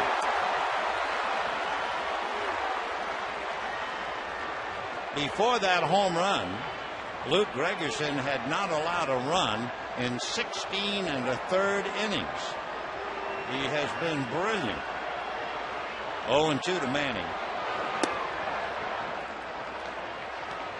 Ramirez fouled out, single to right to drive in a run and grounded out. 1-4-3. So the Dodgers, for the first time tonight, have a lead as Manny strikes out. And we are going to the bottom of the 7th. Tony Gwynn, I think, was talking to his glove, and it's 4-3 Dodgers.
As Matt Kemp thinks about how close he came to missing the home run. And now the Dodgers bring in Ronald Belisario. Meanwhile, the Padres counter with big Kyle Blanks, who will bat for Gregerson. Belisario, no record. Big Blanks at the plate. Ball one. Kyle Blanks is 6'6" and had his weight up to 285. And in high school, he got the nickname Big Nasty. He's out of Sellersville, Pennsylvania, but he now lives in New Mexico. Drafted by the Padres 6 years ago. And a towering fly ball, but playable. And Kemp is there. So Belisario gets an out. One away. The paid attendance tonight is a sellout. 42,056. Almost double their average crowd. And this is the 17th home game. So one away. And now here is Tony Gwynn. That's right. Gwynn has walked twice, lined out, scored one, and had the big one get away after a tremendous effort trying to catch Matt Kemp's home run. 1-1. I'm reminded that when Milton Bradley made that tremendous catch, just about the same play as the one that got away from Tony. Bradley made it while Jeff Weaver was on the mound. 2 down. You know, Friday, May 21st, the Dodgers celebrate The Empire Strikes Back on the 30th anniversary of its release. The first 20,000 fans take home a poster, and fans in my town will receive a Dodger Town t-shirt featuring Boba Fett. For tickets, visit Dodgers.com/Star Wars or call 866-DODGERS. Well, here's Eckstein. Popped up, double to right, single to left. A strike. David is hitting a solid 280. Look at the look on his face. Talk about sheer determination. Hard foul ball. 0-2.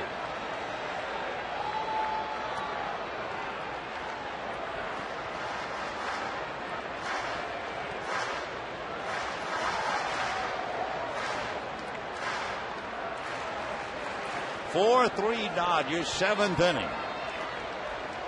Down in the pen, Mike Adams and Ryan Webb are warming up. Down in the Dodger pen, Hung-Chi Kuo. Foul ball. Still 0-2.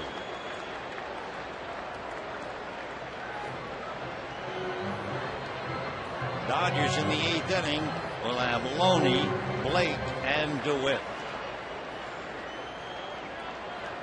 Ortiz, Sherrill, Weaver, and now Belisario, Garland, and Gregerson so far for the Padres. Fouled away.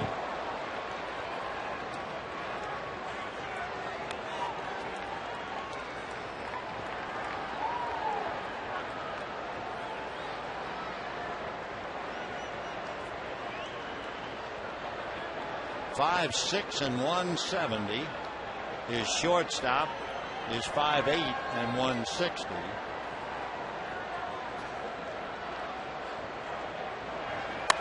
Fouled away.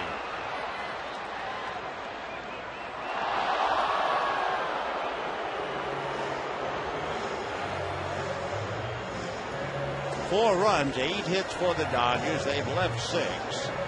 3 runs, 6 hits for the Padres. They've left 5. As the Dodgers had the lead for the first time tonight.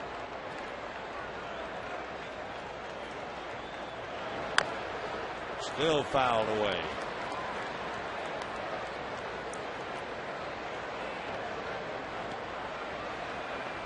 David Eckstein. His father, Whitey, was a big fan of the Ozzie and Harriet show, so he named his boys David and Ricky. And little David, he can slay a giant almost any time as he comes up with his third hit, a double and two singles, coming with 2 out, and it brings up Adrian Gonzalez.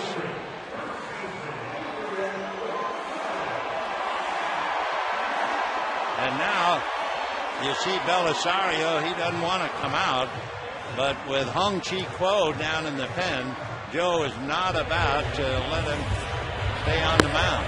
He's going to the left-hander. As soon as Belisario saw Joe coming up the steps, he bellowed. Ronald Belisario, out he goes. He wanted to compete. He made 13 pitches, and with Adrian Gonzalez coming up,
Adrian Gonzalez. Hung Chi Kuo is 0-1. He's only been in 7 games. He has walked 2 and struck out 6. Looking back, Kuo versus Gonzalez. Gonzalez is 2 for 9 against him, striking out 4 times. Gonzalez was 1 for 2 against Belisario. Adrian Gonzalez in the first inning hit a home run that cleared the scoreboard in right field. A lot of Gonzalez home runs last year went to left and left center.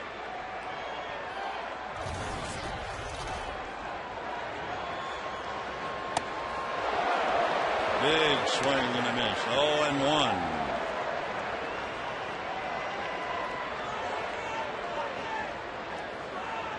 Gonzalez hitting .269.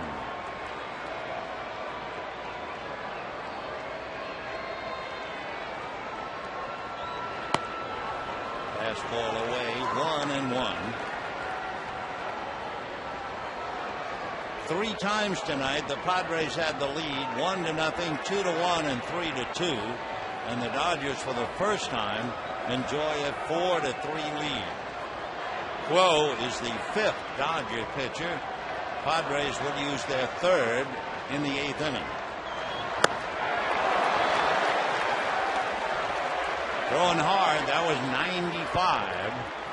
And 1-2 count to Adrian Gonzalez.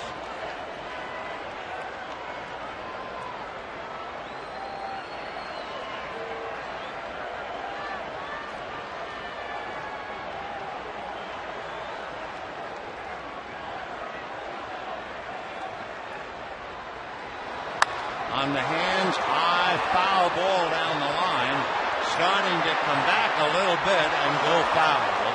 Blake thought it was going to come back all the way, so Casey went into a slide, but the ball stayed in the seats. So the count remains 1-2 to Adrian Gonzalez. Last year, when Adrian Gonzalez hit the 40 home runs, 24 of them went to left and left center field. So he is not what you would think of just a left-hand hitting pull hitter, although his home run tonight did go over the scoreboard in right center. 1-2. Blake DeWitt plays a good 10 to 12 feet out into shallow right field. Then you have the shortstop, Jamie Carroll, way over to his left. But the outfield is the other way. The outfield is actually shaded to left. They give Gonzalez all of straightaway right field. Now back. On deck, a switch hitter, Chase Headley, who of course would bat right-handed. 2-2 to Adrian.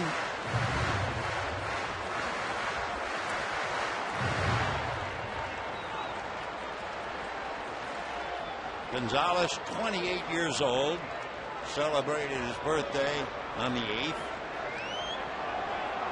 2-2. Fastball missed. Chi Kuo wanted that outside corner. Didn't get it.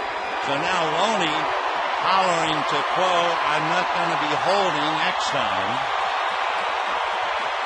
Eckstein, the potential tying run, has stolen 3 out of 4. So he'll be going 3-2 to Adrian Gonzalez.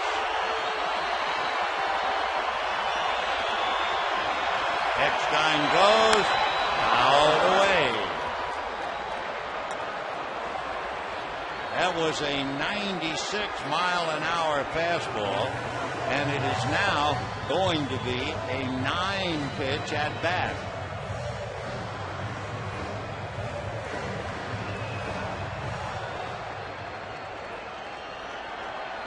Gonzalez has walked 23 times, struck out 26. So he's really tough. Fastball swung on and missed. Tried to hold up, couldn't do it. And Kuo puts him down. And at the end, it's 7-4-3 Dodgers.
All fastballs so far.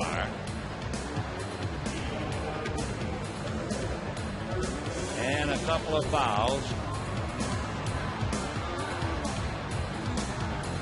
Another fastball fouled away. And then the check swing on the slider after all that smoke. So for Hung Chi Kuo, he takes care of Gonzalez. And we go to the 8th inning, 4-3 in favor of the Dodgers. And Ryan Webb coming out of the Padre bullpen, a chip off the old block. His dad, Hank, pitched in the major leagues in the early 70s with the Mets and spent 1 year, 1977, with the Dodgers. He was originally signed by the A's out of Florida. And a strike. Ryan is a big fella. He is 6'6", 210.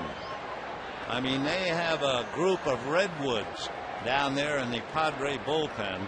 They are all big fellas. Strike. 0-2. Ryan Webb in coming into the game 1-1. Good ERA, a little under 2.5. Only worked a couple of innings. And a slow roller to Eckstein. That'll do it. Coloni, 1 away.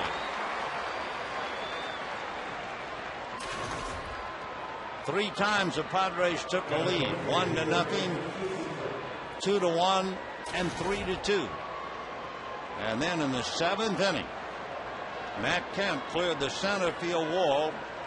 Tony Gwynn got his glove on it but couldn't squeeze it, and the Dodgers lead 4-3. They played it that closely.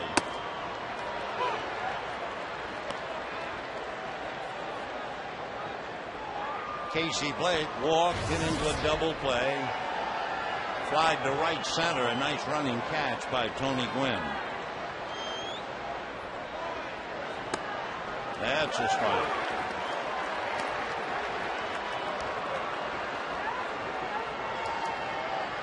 The Padres sent outfielder Scott Hairston to the A's, acquiring Webb.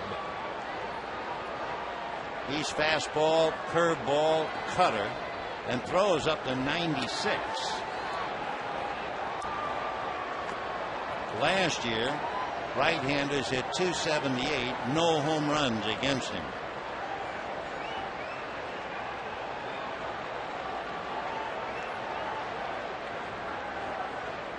One and two. 2-2. Boy, he throws nice and easy. Slider at 88. Fastball in the 90s.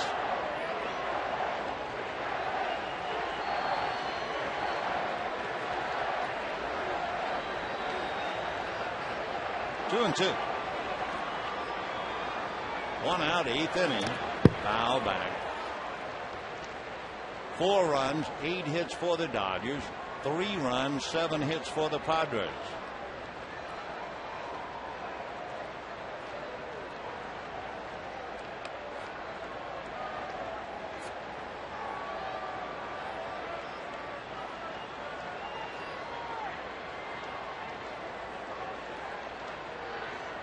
And ground ball to the right side to Eckstein. 2 down. Say, you traveling this season? You can take the Dodgers with you. Subscribe to MLB.tv today. See every Dodger game live or on demand on your computer. Visit Dodgers.com to get more details. Local in-market blackouts will apply.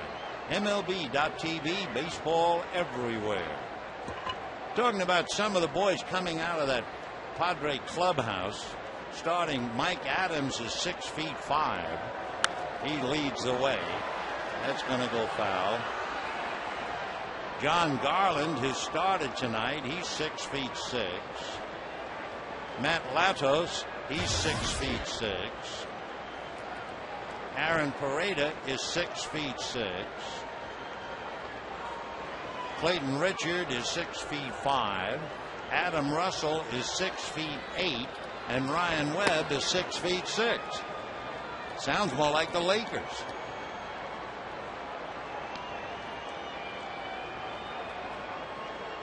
2 out in the 8th inning. 4-3 Dodgers. And here's Blake DeWitt.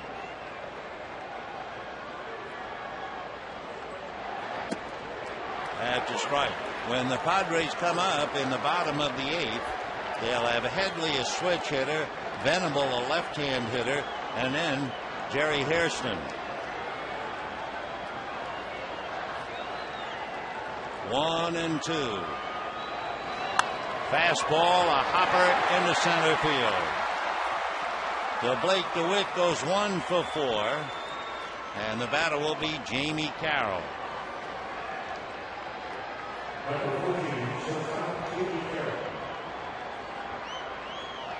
Jamie Carroll checking with Mariano Duncan. Walked intentionally, grounded to third, and struck out. There is no one in the on-deck circle for the Dodgers for the moment.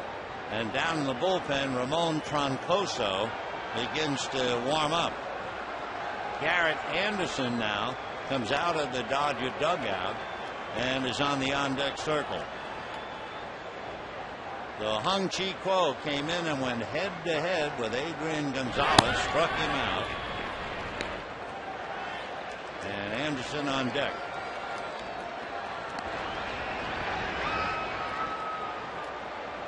Garrett Anderson, of course, and Bud Black have a connection with the Angels when Bud Black was the pitching coach for the Angels, and Garrett, one of the outstanding players.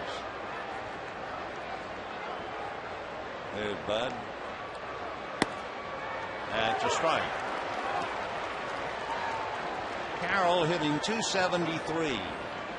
Half a dozen runs batted in. A very disappointed Rafael Furcal, a spectator. Fouled at the plate. The left-hander Joe Thatcher's down in the pen as Rafael sits. Usually you'll find him sitting next to Ronnie Belliard, and there's Ronnie, who struck out as a pinch hitter in the 7th inning.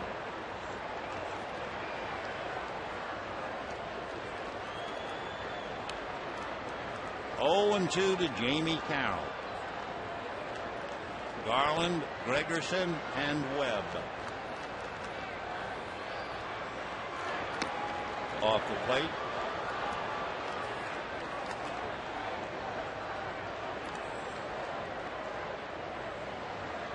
Again, Jamie checking with Mariano Duncan.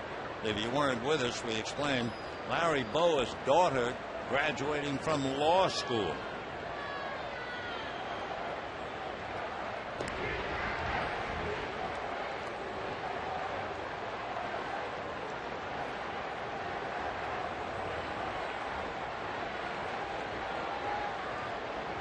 (24-year-old) Ryan Webb.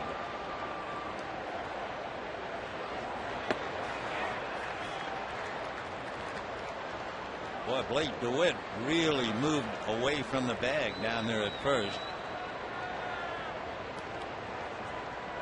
2 balls and 2 strikes. Big pitch with 2 out. They want to go 3-2 and let DeWitt go. High roller slowly to Cabrera. Double clutch. Throws too late. And then they've got DeWitt in a rundown. And Eckstein will tear him out. So Blake DeWitt, who was on the move to really run on a previous pitch, they get in between second and third. And it's still 4-3 Dodgers.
runs, walked 3, struck out 4, and made 86 pitches.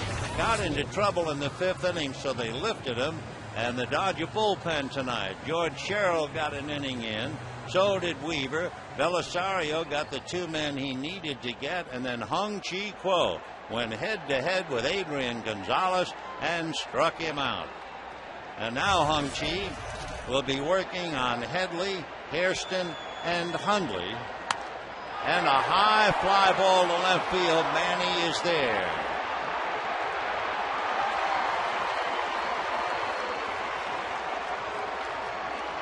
So 1 away on the fly ball to left.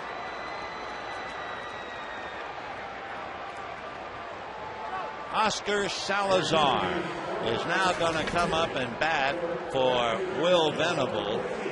Salazar, a right-hand batter.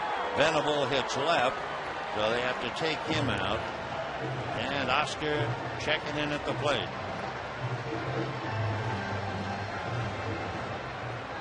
Oscar Salazar is from Venezuela, originally signed by the A's. He'll be 32 in June, and he was originally signed by the A's back in 1999.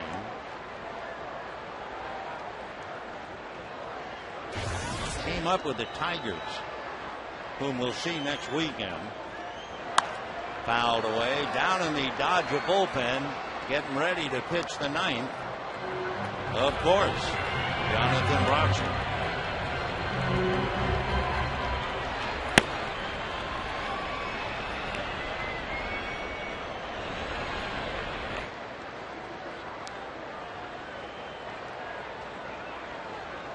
One and one. Curveball foul back. When Salazar was in the Angel organization and the Angels put Troy Percival on the disabled list, they called up Sean Figgins. Salazar was going to be sent back to Salt Lake, but we understand he had a trip planned to see his family in Venezuela, didn't want to go to Salt Lake. He just decided to go on his own and left the organization and the club. Little roller to Casey Blake. Got him. 2 down.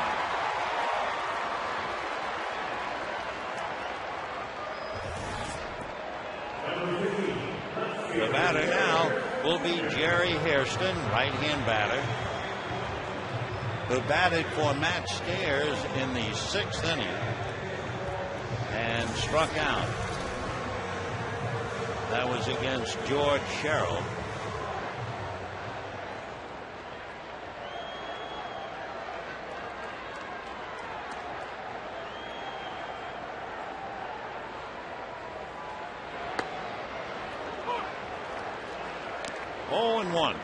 When the Dodgers come up in the 9th inning, they'll start with their number 9 hitter, since Blake DeWitt ran into the 3rd out, ending the 8th.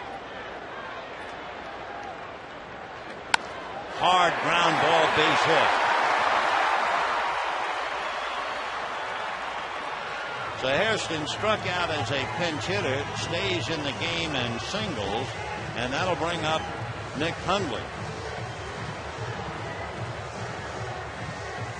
Hundley has flied to center, struck out, and grounded to second. He is 0 for 3. Everett Cabrera on deck. And we have 2 out of the 8, 4-3 Dodgers. It figures, certainly here at this ballpark, to be push against shove.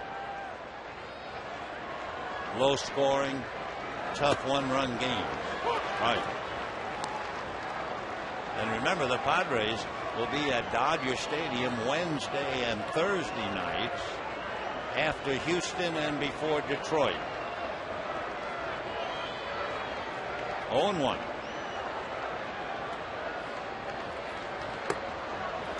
Fastball missed. 1 ball and 1 strike.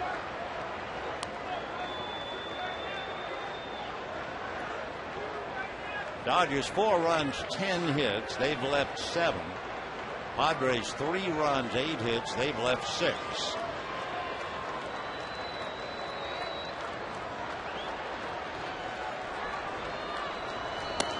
in there. 1-2 to Hundley. Catcher hitting .232.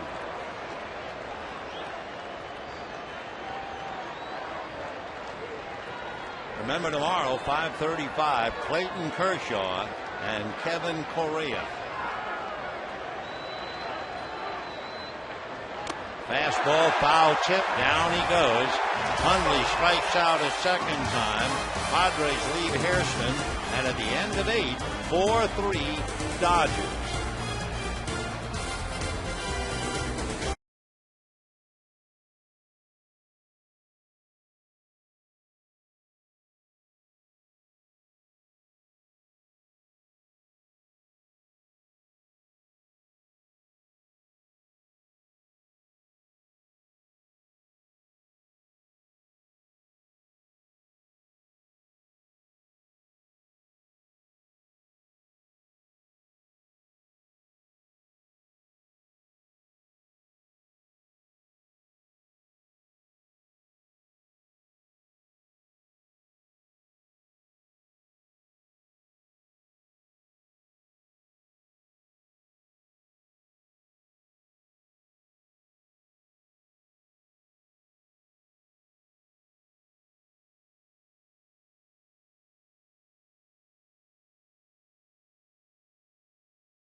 Your pinch hitter, Belliard, struck out back in the 7th inning. 4-3 Dodgers, top of the 9th.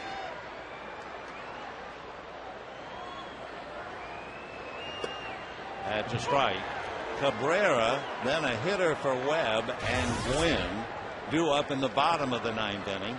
So Adrian Gonzalez would be the 5th hitter to come up in the 9th inning. 1-1 to Garrett. Anderson hitting .137. He has a home run, 5 runs batted in. Home run as a pinch hitter. He's 4 for 20 coming off the bench.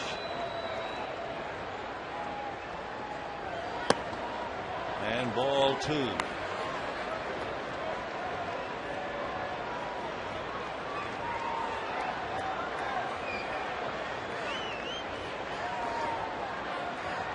All the scoring in the odd innings. The Padres scored in the 1st, 3rd, and 5th. The Dodgers scored in the 3rd, 5th, and 7th. And here we are in the 9th.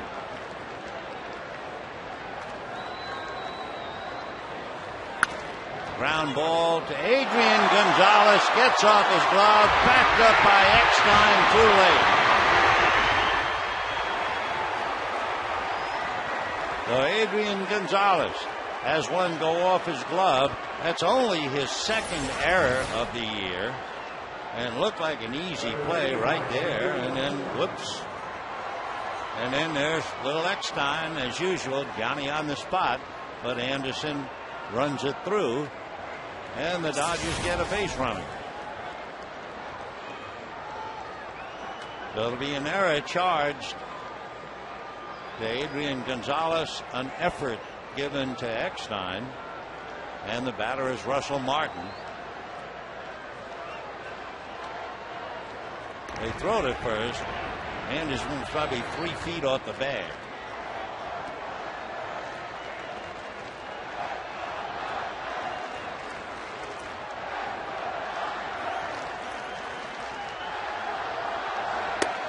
That's a strike. I love the way Gonzalez looked at his glove after the error, as if to say, obviously defective equipment.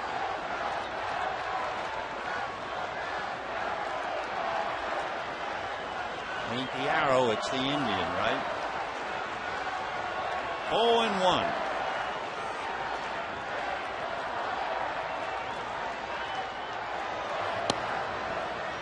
One ball and one strike to Martin, who has grounded out, single left, grounded to short, and doubled to right center. He was aboard when Matt Kemp cleared the center field wall. Hitting .267. Chase Headley playing in on the grass. Gonzalez is ready to come off the bag. 1-1. Pitch out, no action. They certainly were not expecting Garrett Anderson to steal a base. So 2-1 the count now to Martin. And on a 2-1 count, they might have Martin get involved, hit and run. And then they wouldn't run Anderson. Anderson is not going, and it's a foul ball out of play. 42,056. A sellout. Figures to be the same tomorrow and again on Sunday. Then the Dodgers come home, remember, Monday and Tuesday nights with Houston, Wednesday and Thursday with the same Padres, and next weekend the Detroit Tigers.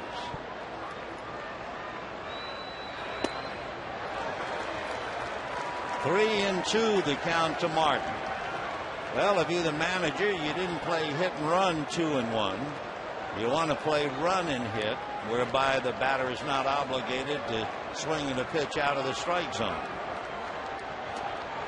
Martin has struck out 22 times. Anderson not going, and down he goes.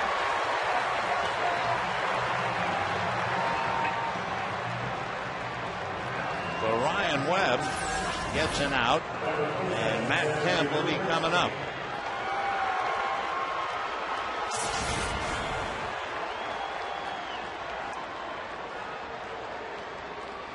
The left-hander Joe Thatcher gets up again in the San Diego bullpen as Martin takes a seat. Matt Kemp grounded to third, single to center, walk, and then hit the 2-run home run. So Matt 2 for 3, hitting .285.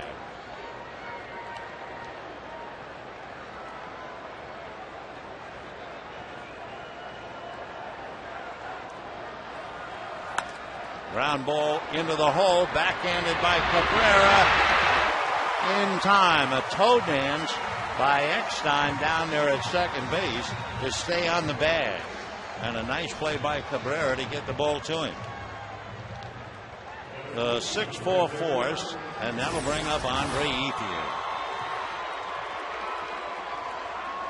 Good off-balance throw, and Eckstein just kept that right foot on. The good play by Cabrera and Eckstein, the little watch charm infielders.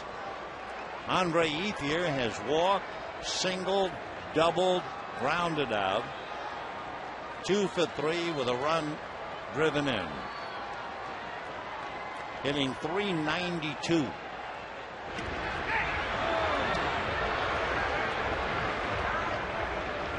Matt Kemp trying to find an opening over there with Ryan Webb.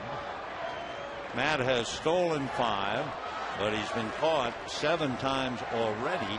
He was caught 8 times last year. Of course, they're far more conscious of him now.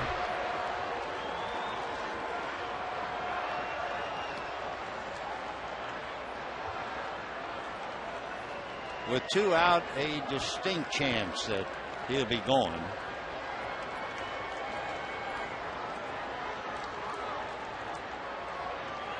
He bluffs on a strike.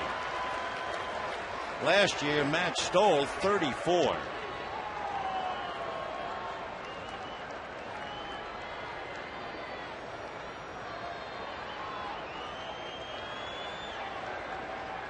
Oh, and 1 to count to Ethier. There goes Kemp. And the throw is going to be high into center field, but it's backed up by Gwynn. And Kemp will hold with a stolen base. So with 2 out, that certainly figured here in the 9th inning. So now they have Andre Ethier up there 1-1 and Manny Ramirez on deck.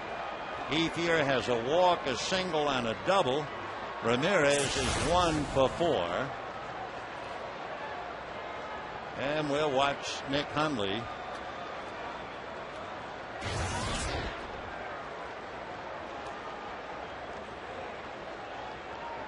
And they're going to walk Ethier.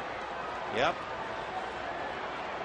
Boy, there is no more tribute than to be walked intentionally with Manny Ramirez on deck, with Edward Mujica in the bullpen.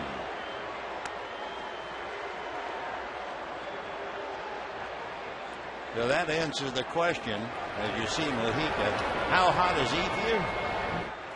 They walk him to pitch to Ramirez.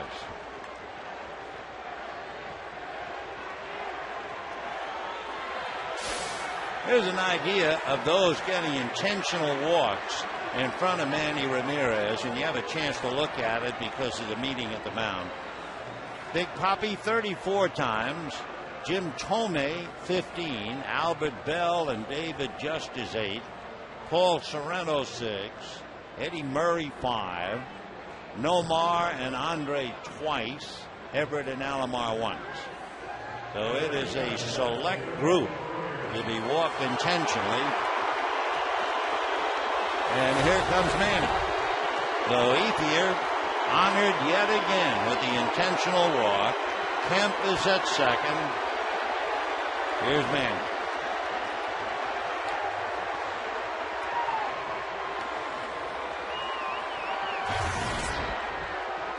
Ramirez faced Webb once.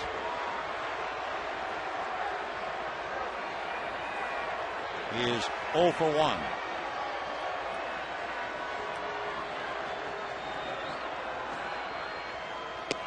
Whoa, great save by Nick Hundley.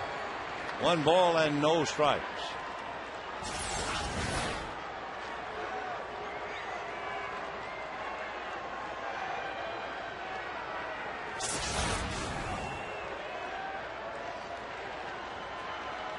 Kemp at second, Ethier at first, 2 out.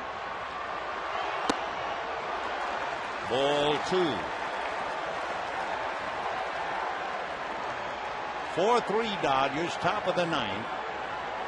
2 on, 2 out. The inning should be over except for Adrian Gonzalez's error. And ball 3. So Ryan Webb pitched around and then walked Ethier. Remember, Manny swung 3-0 back in the 5th inning and eventually struck out. 3-0.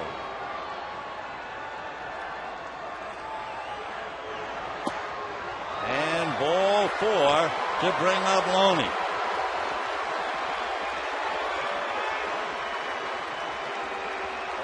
And Bud Black is coming out to get him.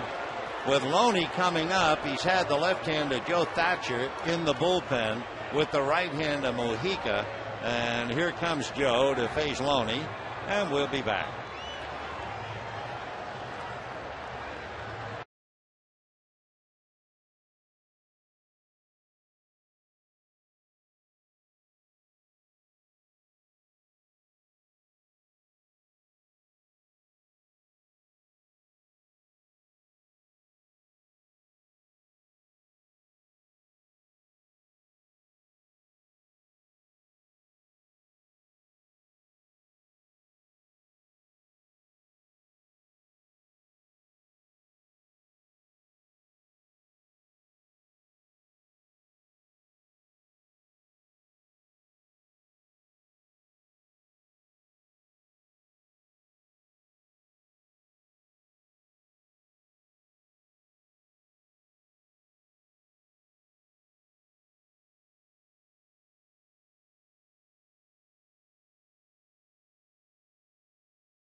James Loney, who has had a great deal of success in bases loaded situation, will face the left-hander Joe Thatcher.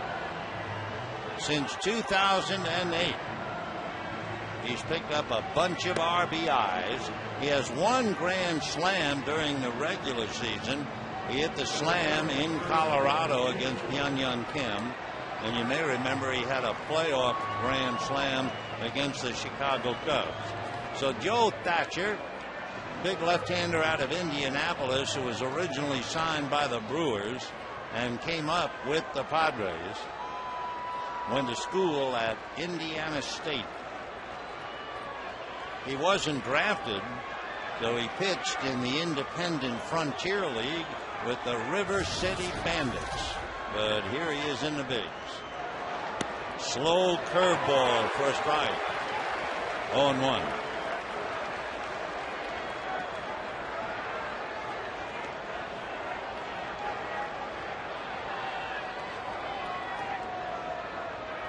And another breaking ball fouled off. That took the mask right off Nick Hundley's face. So two big breaking balls in the count. 0-2.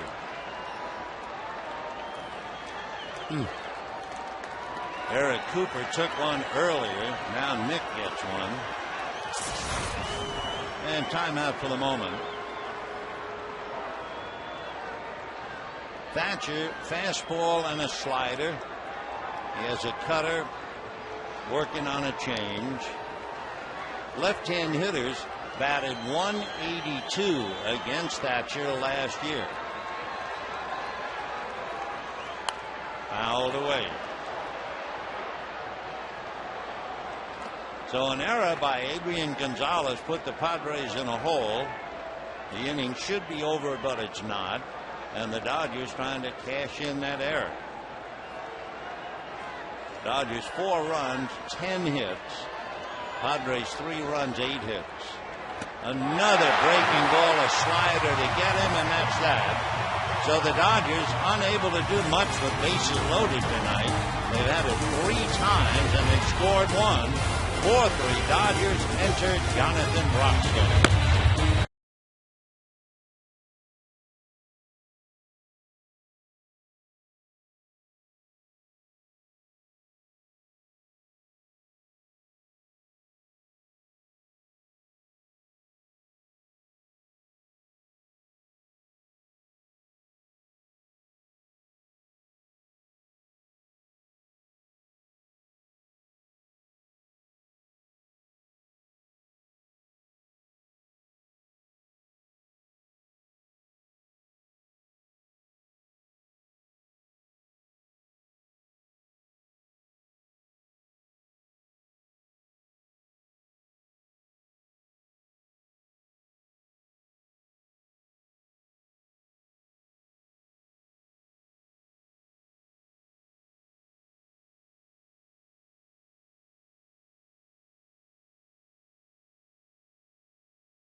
Broxton.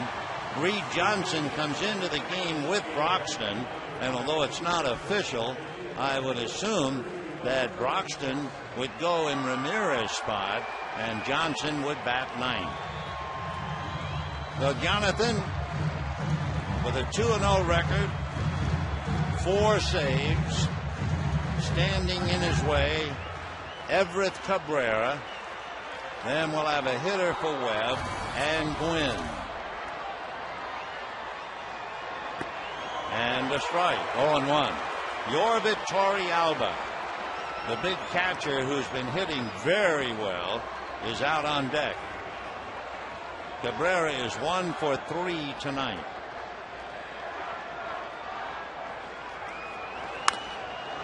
Foul ball. 0-2. Cabrera singled to center in the second inning, grounded out in the fourth, flied to center in the sixth.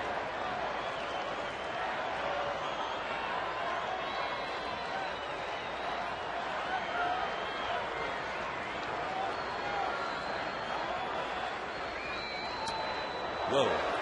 1-2 the count. Broxton, 22 strikeouts and 2 walks.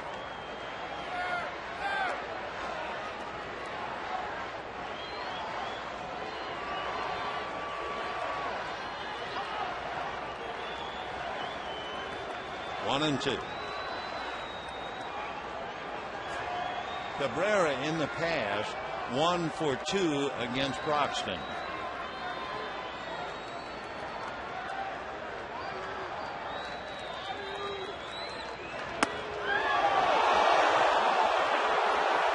Crowd groaning a 96-mile-an-hour fastball that just missed inside. The groans from the Dodger fans, and there are plenty here. 2-2.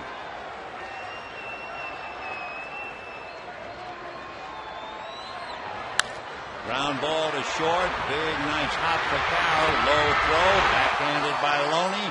1 away in the 9th inning. Yorvit Torrealba will now come up. He is 2 for 10 in the past against Broxton. So Torrealba batting for Thatcher.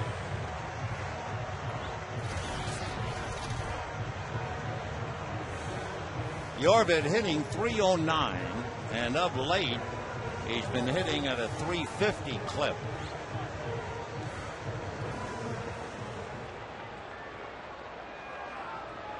Torrealba from Venezuela was with the Giants from 01 through 05, and the Rockies from 06 through 09.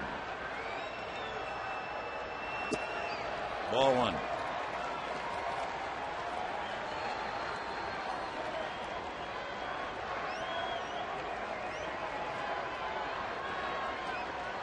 Torrealba in the Giants series was 3 for 9 with 3 RBIs. And a high fly ball playable. Matt Kemp and Ethier. It's Ethier.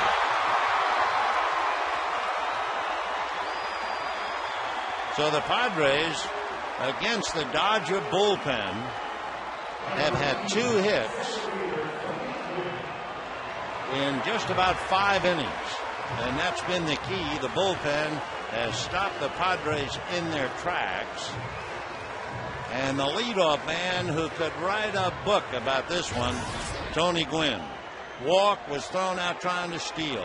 Hit a bullet, and it was speared by Loney. Walked and scored a run and fouled out and got his glove on Matt Kemp's 2-run home run, but couldn't catch it. So Matt right now has the big hit. 4-3 Dodgers, 2 out in the 9th. The Dodgers trying to win their 5th in a row and 7 of the last 8 to cut into the Padre lead from 5 to 4.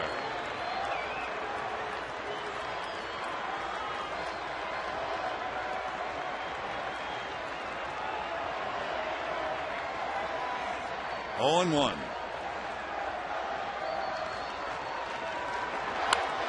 And fouled away. 2 out, 9th inning. 4-3 Dodgers.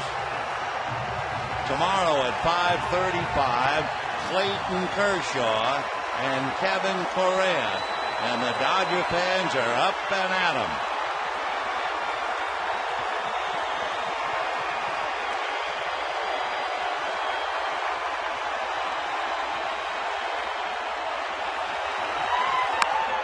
Fouled away. Big John is throwing hard. He just hit 99 on the gun down here.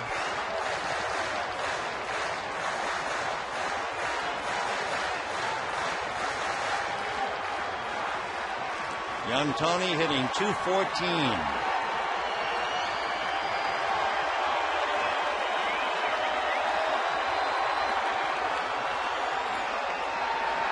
Whoa.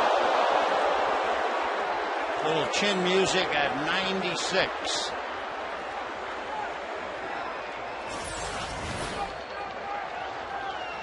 Padres have had 3 singles since the 4th inning.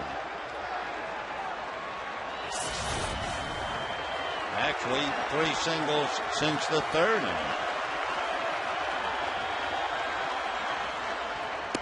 Got him. So the Dodgers had some rough times here last year. They lost 5 of 9, but not tonight.